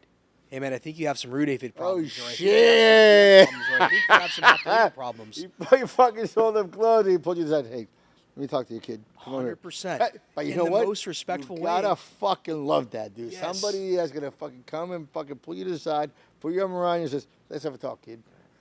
And so Kevin It's a rough talk, but you know what? You know, we don't lose. made us better. We learn. Made us better because you know what? Now we started to track things a little bit different. Now our SOPs changed slightly because before we were doing, batch mother group testing. Then we switched to every mother testing, right? We made an investment. And so what did I do? I changed the shear protocol, right? We didn't want to cross-contaminate. You've seen my scissor wall. I copied that motherfucker. Fuck yeah. That scissor wall was brilliant. Dude, like I said, once again, I'm blessed that I get to go to facilities and check out this shit. And then when I see something and I understand it, I understand the value. It could be the smallest fucking thing. And people, when I posted that shit, people laughed at me. Yeah. They don't fucking understand the value. They don't understand also that, you know what, you had to do it because you're in a constant place. But I had to do it at the beginning because eventually I had to weed out which plants had HPLVD. Once I got them out, I don't really have to use that many scissors. But I had to do it at the beginning. Yep. 100%. You know, and like I said, I got laughed at, and I'm used to getting laughed at. It's okay. I'm a clean freak, man. It comes back to culinary school. I was food safety certified through going through culinary school, so I understood cross contamination. Yes. Treat each plant like it's infected. You're touching raw chicken, you're gonna sanitize. Everything's got And it. so Everything's got the cooties. Yep. So Josh will post up the image of the sanitation station with the scissor wall, and we had a 3-stage going back to solutions. Ecologic Solutions came to us during the COVID rush, like early COVID days, and we were looking for sanitizer solutions, right? Because HLV, oxidizing properties. We knew that bleach was effective, right? Because Darkar did the study with Dr. Joseph Ramahi. We saw it all, but bleach was really tough to work around, man. So we're like, what else is there? And so Q and hypochlorous acid. Well, that shit's expensive if you're buying it off the shelf. So Ecologic Solutions. I'm not sure how I came about that, but Ansem, I love you because you've shown me a different way of producing, hypochlorous acid in a way that this is an incredible tool for sanitation purposes. So, and especially in deep water culture, we were dumping that by the gallon into the system, right? We had 144, 13-gallon double XL current culture systems, and I got nothing but love for current culture. I mean, they supported us throughout the whole cultivated Dan's journey. super cool guy. Dan is super cool. Cool guy. I mean, I like Dan. a lot of support. I mean, it was really fun because, again, sanitation and having these clean behaviors, that was a culture, right? We created this clean behaviors culture, and that's really what we celebrated. And so being able to have the scissor wall, each mom got its own set of shears that had its pod number engraved. When we got a new Gen 0 plant from Node, right, it'd be delivered, new set of shears, goes right in the scissor wall. That scissor went to its own propagation station kit, right? It had its bucket, and every morning that section of moms that was getting cut had its designated bucket with its shears, and that set of cuts would get taken. That would go into the propagation room. That propagation team member would take that same set of shears and cut clones, and then once that bucket was done, that set of shears would go to the sanitation station. 30 to 60 seconds soak in agitation in sodium hydroxide, rinse. So 30 to 60 seconds soak in agitation in hypochlorous acid, rinse, and then 1 minute soak in Virkon. Because we did viricide, right? So we didn't take any risks. Because then I had to deal, I did all the cells. You're selling clones to so many people. Everybody's like saying, that guy! It was that guy! And you don't want to go through that shit. So this was, again, transparency. And one of the questions that you asked is what's something that people don't know about you. I don't live in Sacramento. No. I live in Southern California, right? When I sold my house to start Cultivated, I moved to LA. Mm-hmm. And so that was one of the things that people always are surprised by. To this day, this morning, somebody's like, wait, you're not in Sac because they were trying to come through for a tour. I'm like, no, but I come up monthly. And so building Cultivated, I was fortunate enough, for one of my business partners, Marco, to let me live with him at certain parts of the time during the build out, during the startup days. Like, man, there was a lot of long hours, a lot of weeks at a time that I was gone. And so I would either be staying at my parents' house or I'd be staying at Marco's house, welcoming me into his home with his lovely wife and his 2 kids. Mm-hmm. Like, we were a family, like this was really special to be going through this journey together, because entrepreneurship is not for the weak of heart, man, at all. No, dude. And I think you said earlier that one thing that I say is, like, you said that cultivation is hard work. I came from construction, so I wouldn't say that that cultivation is hard work. It's fucking relentless. It's nonstop, nonstop. Construction's hard work, but 5 o'clock in the afternoon, you fucking shut the shit down, you go home, and it's done. Cultivation, there's always something that can be done. There's always something that needs to be done. There's always something that needs to be upgraded. Always something that needs to be fixed. It is like a fucking hospital. It doesn't shut off. 24 hours a motherfucking day, the shit's operating, no matter what. So I wouldn't say that it's hard work. It's just fucking relentless. It's nonstop. There's always something to do. If you're sitting at home, I can't go home and sit on the couch. I feel like I could be doing something. But that's just me. 100%. That's just me. So back again to how did you end up getting with Kevin Crouch? Yeah. So during the time, right after, Kevin Vu and I toured the spot, we knew that having a R&D facility, there was a special mindset that you needed to have to be challenge, go through the challenges and being relentless. And the one guy that came to both of our minds right off the bat, because again, he was willing to share the information on the panels at the Connect. He was always open about transparency and how he deals with things. And again, Kevin's always a very there. smart guy. Whenever I showed up to your Connect events, he was always there. He was always there. And like I said, I didn't know what the relationship. I didn't know if he was paying him or not or whatever it is. But the dude was always there. Talking to people, sharing knowledge. Giving out knowledge. Receiving knowledge. He was always very nice, very quiet. And so what's crazy about that? We have never paid a single panelist to be on stage. These cultivators are willing. These manufacturers are willing. The Connect it's a free event. For anybody that doesn't know about the Connect, we don't charge a ticket fee. We don't sell shit. There's zero sales allowed at the Connect. Actually, costs fucking money to throw these events. They feed you, they give you beer, and they give you fucking information. So at the end of the day, at least you're gonna go home fucking full of food, and you got a little buzz, and you're gonna fill your brain with knowledge. Most important fucking thing. Exactly, man. And that's again, we're the sponsors that want to activate a booth. They're willing to. They understand that being in front of owner operators, cultivators, people that have challenges that they can provide their solution to, they're willing to sponsor a table or a booth or be a part of the event because it's a community, right? These are not. There's a lot of expenses involved in this, and You lived in San Jose. You lived here in Sacramento. You live in fucking L.A. and you can recognize that this fucking little. District 6 little niche right here is different. I believe it's the epicenter. I've been to Spain. I've been to Germany. Different. I've been to Michigan. I've been in Boston. Been in Vegas. Been LA. All these different markets that we've done to connect in. It's special, man. You can't recreate this anywhere else. But again, that's why I'm so grateful for people that do welcome us into their markets to have these open discussions, to show a little bit about what we care about. And again, that to me, that's the culture. No, it's fucking. Let me tell you, it's fucking impressive. This thing started here. Just like you said, on the back of a hydro. I started a brewery. Right. Just talking shit, bunch of guys after work. Then it moved to a certain location at the back of a hydro store. Perfect fucking startup. And then from there, you guys are fucking taking this show on the road. It's impressive. Michigan, fucking Arizona, L.A., fucking Spanish. Michigan. Mary Jane. Mary Jane. This is fucking. What you've gotten is. It's impressive. Nobody's done it. You guys are, pioneers of that, and kudos to you. Thank you. Kudos to you. And now it's evolving into something more. Just like you host tours, right? Your time is not free. It takes a lot of time to go through a tour because you want to point at all the cool nunchucks and swords that you have on this wall, and then we're gonna go to that wall. It takes time, right? So we have the power tours. We're doing maybe we'll say once a quarter or maybe every other month.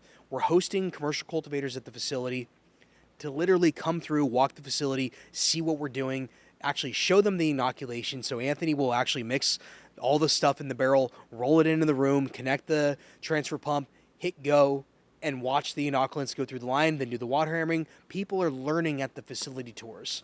Which I gotta tell you guys are, I see that, and you guys, and I commend that, but I think you guys are nuts. I do tours in my facility too, a little bit different. Motherfucker, you better be there at 9 o'clock in the morning because I want you to make sure that you're at my place first and not go on to there's so many places here in District 6. Once again, you can freaking jump over my fence and go to a grow. You can go across the street and go to a grow.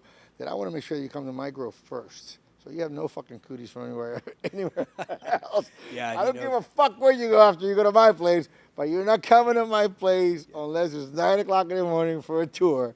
So, I see that you guys do tours. I could commend you guys. Yeah, you open book. You let everybody come through. You do the teachings. And, but let's say we're also trying to do something. We're also trying to build a brand, whether it's the Grow brand or the Connect brand. We want to help the community, and the only way you're gonna grow in this industry is by sharing knowledge. So you can't be a gatekeeper. 100% agree with that.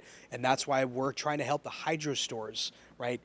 We understand that this model is not for the faint of heart, right? We are a brand that is helping show people how to use their solutions. And so when you start looking at the hydro stores that are receptive to what we're doing, it's like, look, we can give out free trials, right? If you qualify for the trial, just go to the link in our bio and on Instagram or on our website, just click apply. And there's a really nice form. I get all your questionnaires. So we understand okay, cool. Let's talk about your facility competency. Are you ready for this?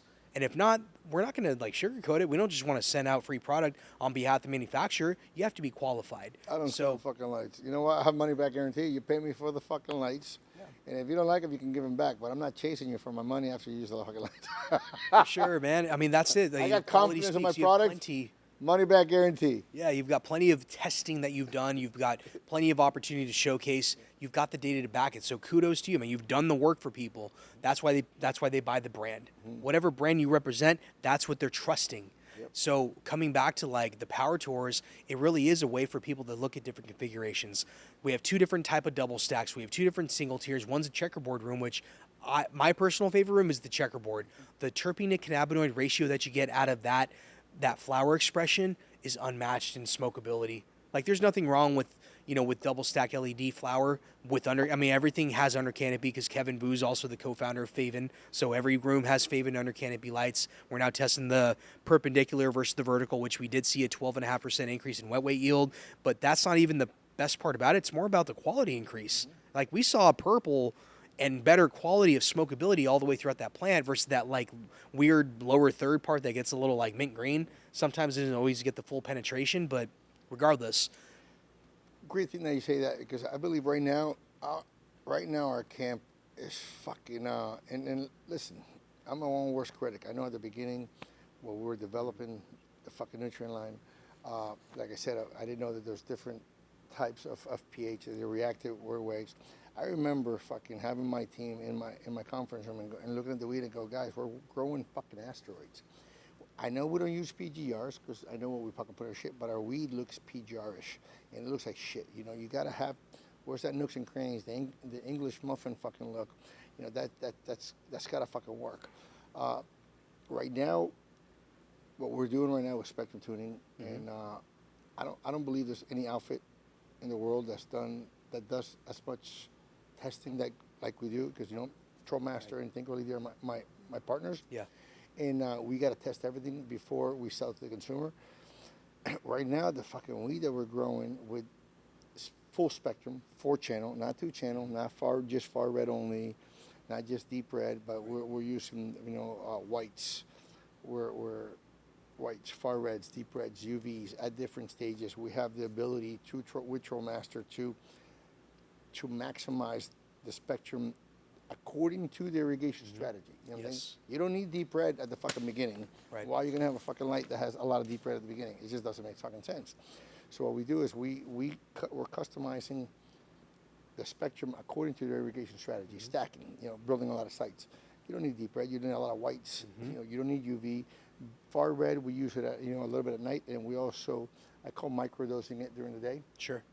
Because we have the ability to microdose it, each channel just a little bit just to get it, and then we reduce the nighttime to reduce the stretch, and then as we go into bulking, then we reduce a little bit of the far red, we increase the whites, with the soft whites, the bright whites, and then we start increasing, there's bud size, we increase a little bit of the UV, and then deep red comes into play.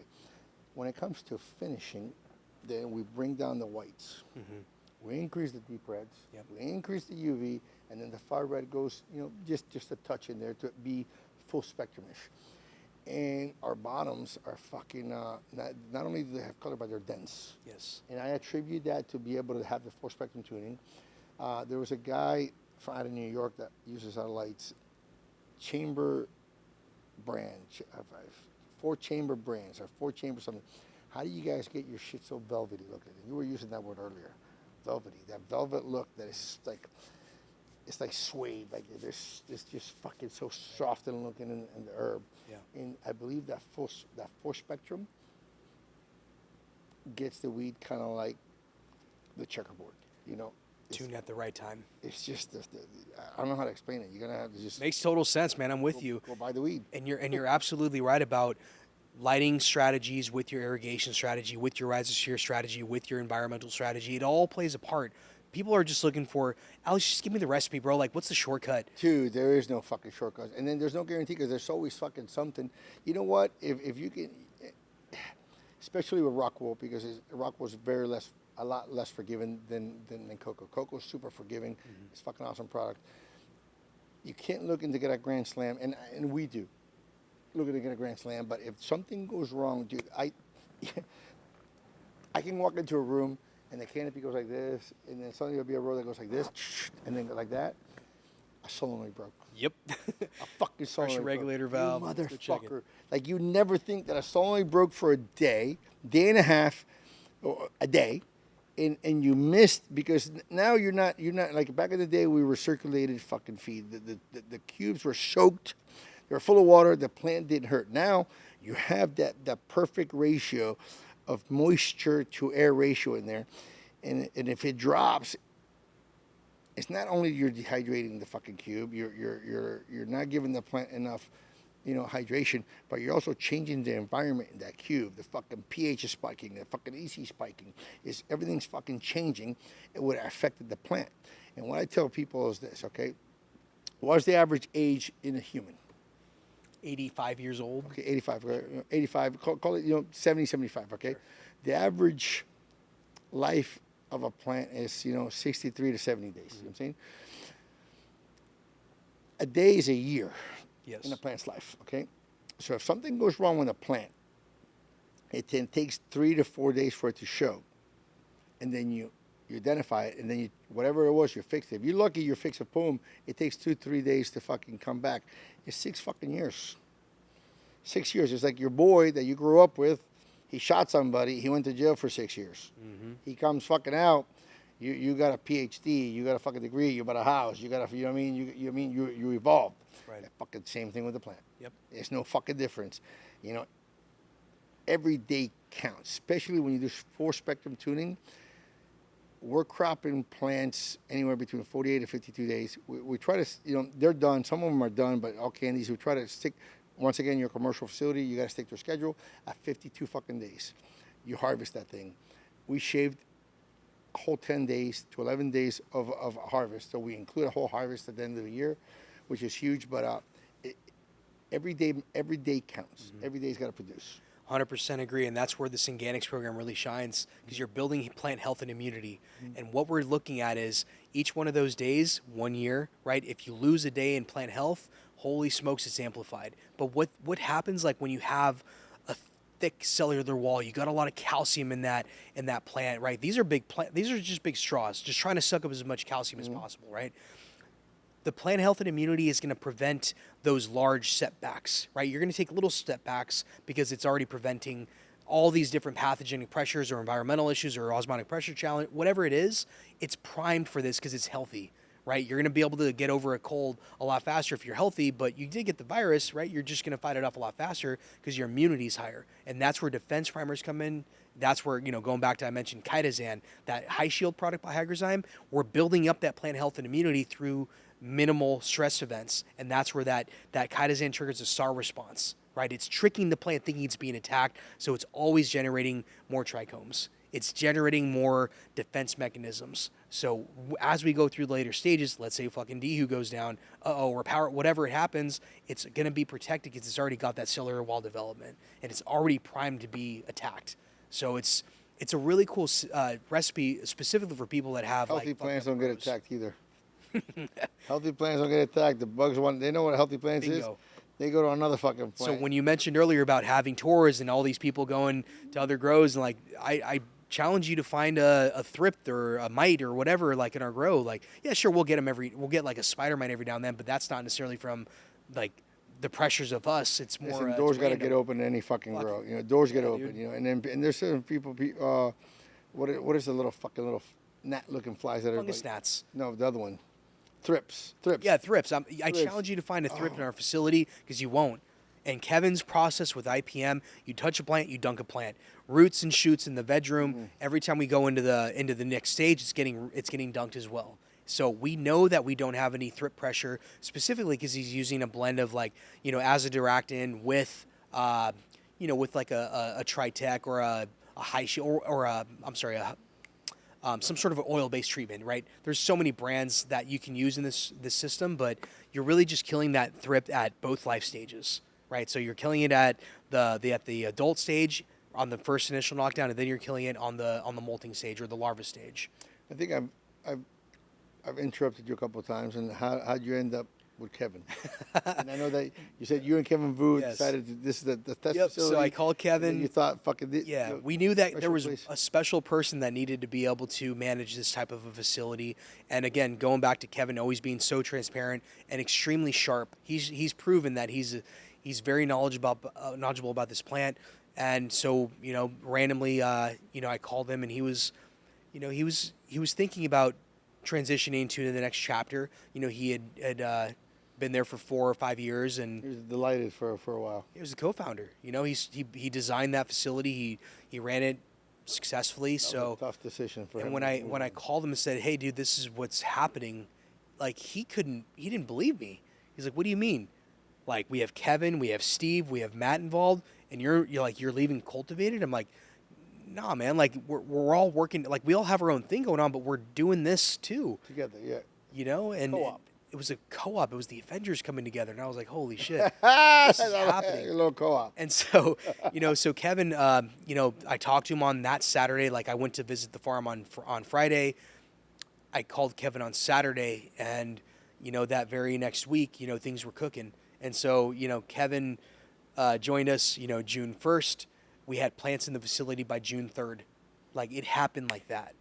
And so with the facility, you guys move fucking fast. we move fast. We have the right people in the right room, man. Like things happen fast when you got the right players involved. Experience is what we have. Opportunity, baby. You know what I'm saying? So let's Luck- fast forward. Luck, there's no luck. It's just skill and timing. Skill, timing, and trust. We've all been around this neighborhood, this industry long enough to where we understand who we are. Right, we have a reputation in the space, and so being able to align with the right people has really been a blessing because I'm my best version of myself right now, and I'm only continuing to grow. Well, I gotta tell you, with those partners that you got Kevin Crouch, you got Kevin Vu, and you got Matt Terra. I just don't see how you guys. And Steve Squaglia.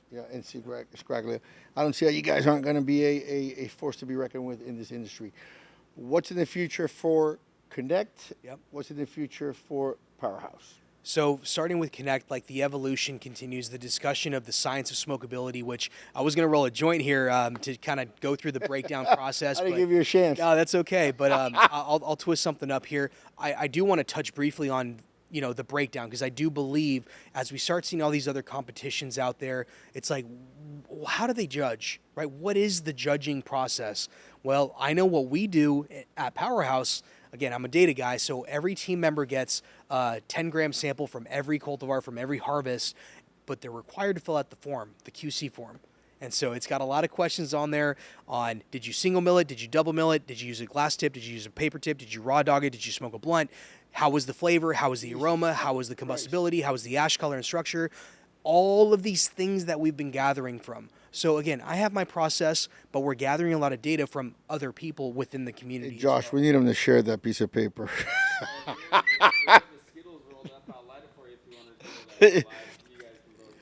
Yeah, we can. Well, that's the thing. I would love to break it down, right? But I like that, dude. That's fucking pretty cool. You know what? The guys at my facility, you didn't hear that. Everybody gets them fucking grams. The fuck? Well, this is important because we go. But you back know to what? Eden. I give my fucking guy some fucking weed, and I give him a little freaking thing to fill out. You don't get the shit back. So Well, you know don't what get flour the next round. That's the problem. You know what I wrote? I edited it. I said, if you don't return this thing within 7 days, you're cut off. You never get no samples again. We need it between 24 and 48 hours, specifically because it's QC. Is there Yeah, seeds? but there's so is there much mold? fucking weed that you give them, you can't smoke it in 24 hours. Well, at least break it up because we want to know if there's seeds or mold. Because again, our sales rely on this. Okay. Our shit is in demand. They want to see the stuff that, and, you know, again, we're going to price accordingly if there is an issue. We're R&D. We Right. know that there's going to be an issue. People don't fucking understand that. So let's just fast forward to that part and know that we have a lot of data collected over the years, or I'm sorry, over the past year and a half that we've been doing this, but specifically around the combustibility and the flavor transfer. Like, I want to know what's that water activity range for that cultivar, so we know that when people come to us to buy genetics, because we're a management company, right? People are going to be paying for our time. And they want to make sure that with the genetics that they're licensing from us, that they have the recipe that they can trust. Well, I know exactly where the Blue Fourier needs to be. I know exactly where the Lip Smackers needs to be. We have commercialized recipes for this stuff. So yes, we know that there's a process to this. And going back to the competition side of things, I love that there's competitions to begin with. But the Battle Royale with the Connect, we have a specific process which we're going to continue to evolve, right? We did the Roller Royale with Marcos and Bruno, and we had the grind volume test with the Santa Cruz Shredder versus the flour mill. And we saw grind volume loss, and we saw an overall narrative around what happens with combustibility with the flour mill. It really does do something to the porosity of the flour, right? We look at porosity of this cocoa. There's different porosities of flour based on the tissue type, whether it's high trichome density or low trichome density or greasier strain, higher leaf to calyx ratio, and it all depends on how much pressure you actually roll. And again, I go back to my double mill. Shout out to Brandon Flour Mill, because the flour mill is something that I didn't realize, I didn't know what I was missing until I tried this, because it does bring out that porosity. It makes it fluffy. But what happens when you put it through the second time? Well, now you're homogenizing everything. The first extra fine mill that I do, it's getting broken down. And then the second is homogenizing everything. So if the water activity in that flour is at the right rate and it smokes through that process, with my 11 millimeter Organi tip, glass tip, the V2s, shout out to Dustin, because those are my standard. I smoke everything through those because that's my QC. That's about a 3 gram doink perfectly rolled up in that 11 millimeter, right? I'm not taking the 3 gram doink to my face every time, but if I do, that means it's a great that's a great batch. Yeah, okay. Right? So I know that there's a certain amount of airflow, a certain amount of pressure, a certain amount of stuff that happens with this process. And again, if it doesn't smoke through this process, then for me, it doesn't work. Let's see what happened, because I know you know why it's funny about that, because Kevin's looking at all these reviews. I've created an automation from the system, the ERP that we custom built to track everything from the cultivation to post-production. Then it goes into Slack. So Kevin sees all these pieces of feedback, because you know what Kevin's doing in the background? He's turning the levers. He's tweaking shit. He doesn't have to tell us, because we're gonna think, oh man, I wonder if that's that Caliplex that just came back with a little bit more background noise on this one. Funny that you say that, because like we do somewhat of the same shit at our facility, and Josh over here, the videographer, he's a fucking test dummy. They all love to be test dummies.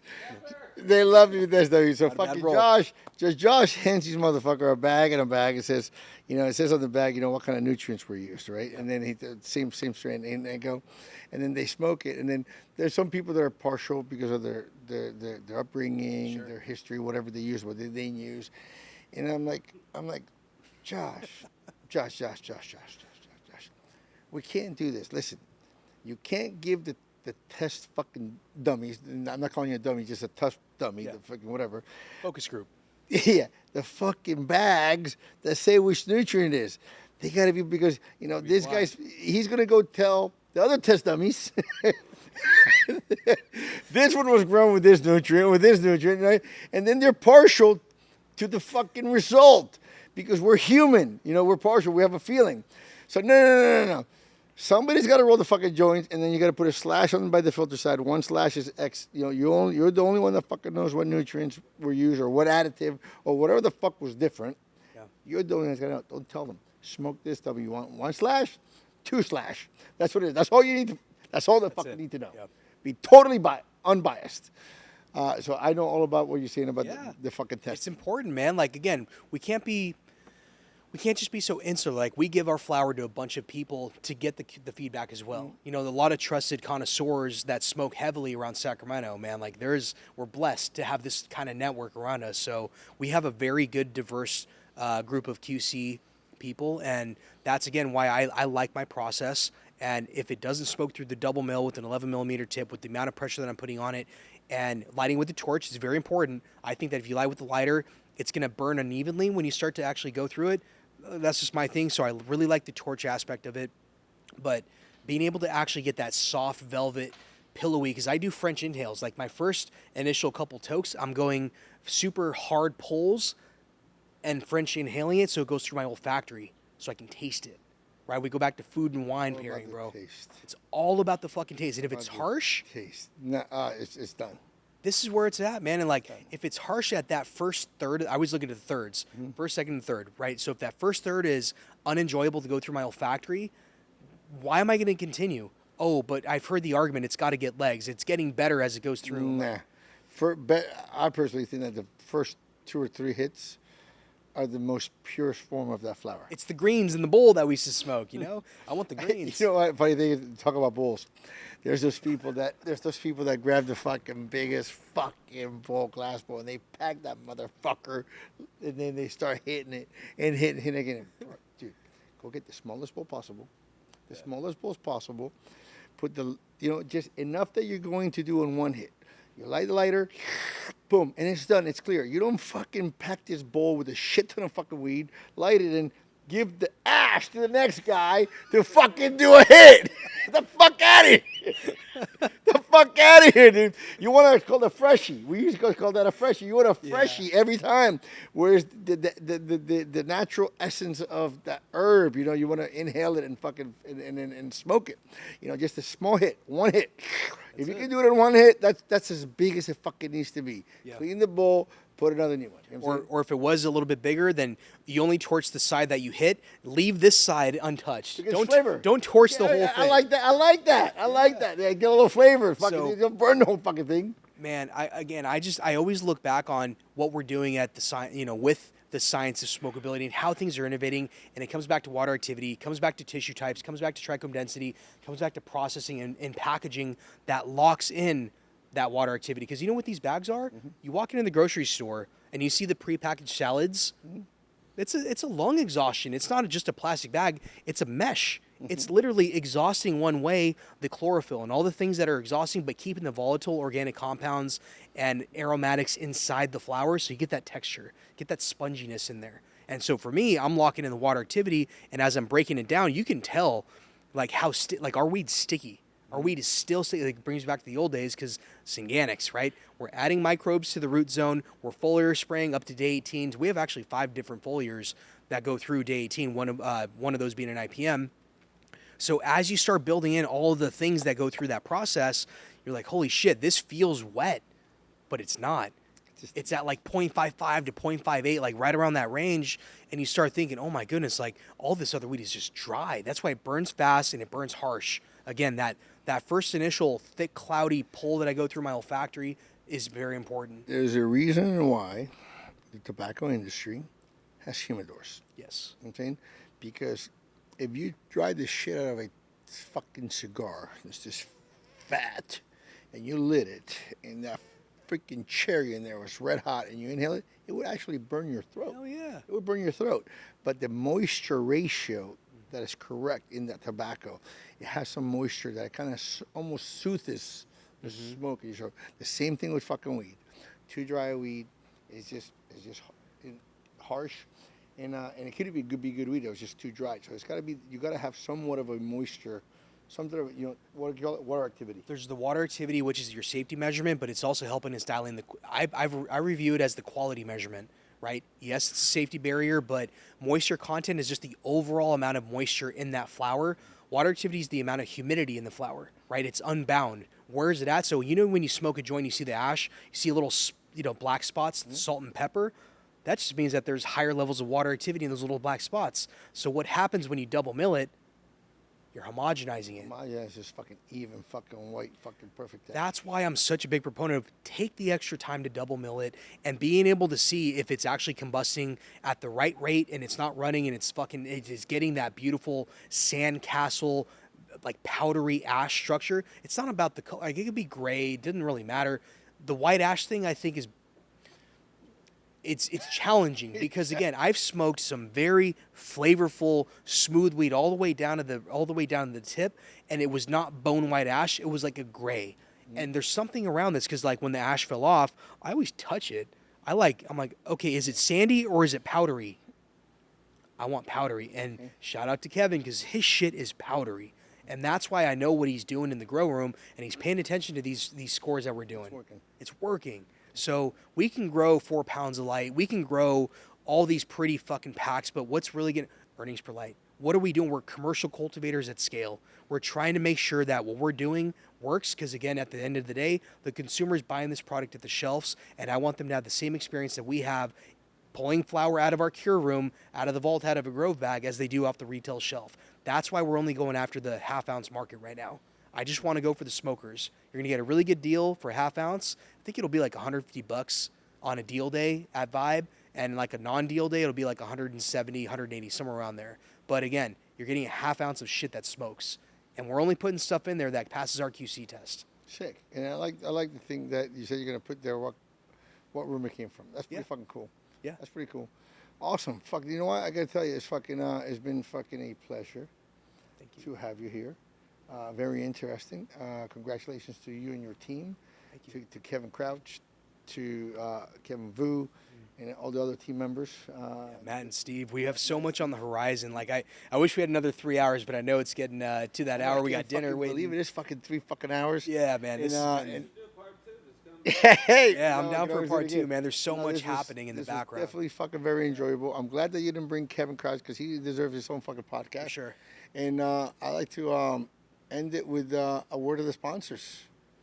Once again, thank you to Trollmaster, the future of intelligent farming. Oh shit, you're right. Fuck the sponsors for right now. Hold on, sponsors. Forgot to say that. Sergio, shit, fuck you. So many fucking Kevins. Sergio, if somebody would want to get a hold of you guys or find out anything about your brand, where would they go?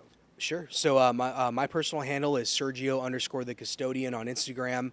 You can find our Powrhouse page if it's still active at powrhouse.cali. And, there's everything that we put out there is for the community. You can go to our link in the bio, we literally put our SOPs on there from everything that's in the Synganics program. If you're a commercial cultivator anywhere in the United States, click that button. We're here to help you. So by all means, if you want to look at these commercial solutions, if you want to come out for a tour to the facility, just know that we do a power tour every other month. So be on the lookout for that. You'll still do the same process. If you want to come to the tour, you have to fill out that application. We'll call you. We'll talk to you. We're human. You're going to hear from me that is going to be able to talk to you about what's going on and what your goals are. And, ultimately, that's why we're here to help out. The Connect community has built this Powrhouse program together. And again, I got a lot of love for all the manufacturer partners and the sponsors that we have, just like Mango Tech here and everything that's going on with this whole narrative. Sacramento is an ecosystem. We all work together. We all want to level up because the real industry is not even started. So big love to Kevin Vu, Steve Squaglia, Matt Caputo, Kevin Crouch, and the entire Powrhouse team. We couldn't do this without you because obviously we're living our dream here. I personally am living my dream, so thank you for all the time and efforts. And Alex, thank you for having me on the show. This has been a great time, man. I really enjoyed our discussions. And pretty fucking cool, man. Sick. I like it. Thank you for fucking coming. Appreciate you, man. Coming. And Kevin Crouch, get ready because you need your own episode. Bobby Bags, Faven, we're gonna have you fucking too. And then all you motherfuckers need to get together and then see if we can get Kevin Vu, the unknown guy, the mysterious guy, the fucking guy. Everybody wants to know who the fuck's this guy, Kevin Vu, the indoor of indoor son. He's a fucking sweetheart, fucking nice guy. Always very helpful. Mm-hmm. We need to get him on the show. He's very quiet, doesn't want the limelight, like other people. But we need to get him going. Lastly, we like to end with sponsors. Once again, Trollmaster, the future of intelligent farming. We are right now testing the Omega software that we've been working for the last 4 fucking years, nonstop to develop. And we're actually testing right now in our PhenoHunt room, 24 light LED room, and we're doing the cultivation part of the software testing. It's going to be metric integrated. This is going to change cultivation, I'm telling you. Metric integrated, consumables, labor hours, power consumption, It's even, you guys ever watch Instagram and that dude that's in a construction site says company cam, and he's walking to a construction site, and he's talking about whatever, and then all of a sudden at the end, this professional freaking, format with pictures and whatever it is. That's what's coming. That's what's coming into cultivation. That's what's coming into cannabis. This fucking illegal shit from a bunch of dopers. This is the future. You're gonna walk with your fucking phone. You're gonna walk to the grow and says, "There's a light out. The fucking need to, the floor needs to be swept. That plant's fucking underfed. Whatever it is, it's gonna put it into a whole report. You're gonna send it to the people that need to fucking take care of the issue. It's gonna send them reminders, and whenever they complete it, it's gonna send you back a completed form. AI is the future, and if you're not staying up with this, then you're just gonna be left behind. So shout out to our Troll Master in My Mango Cannabis Grow to be able to develop these products for the good of the community. Think Really D is a great sponsor of us. They give us equipment for us to try, and we give them feedback. 4-spectrum tuning is the future. As a matter of fact, last week was the last day that we've had a 2-spectrum, a full spectrum 2-channel tunable light, and we're not doing those anymore. We moved on to the next 4-spectrum. Mango juice. If you ain't juicing, you're losing. And it fucking grew some great Z this time. People saying it's smoke, so I'm happy for it. Fuck yeah, it was grown with mango juice, baby. So if you tried the Z that came out from the facility and you like it, mango juice, all I got to say. Lastly, look at this beautiful spot. Look at behind us. It is a fucking great venue. We had a great person, a guest today, Sergio. If you don't know anything about Sergio, I hope this fucking podcast gives you some light on what he's about, what he brings to the table. Come check out the Connect. And thank you very much for watching. Tell your friends. Let's fucking go. Let's go. Let's grow together. Sick. Hell yeah. All right. Let's go. Fucking A. Yeah. Oh.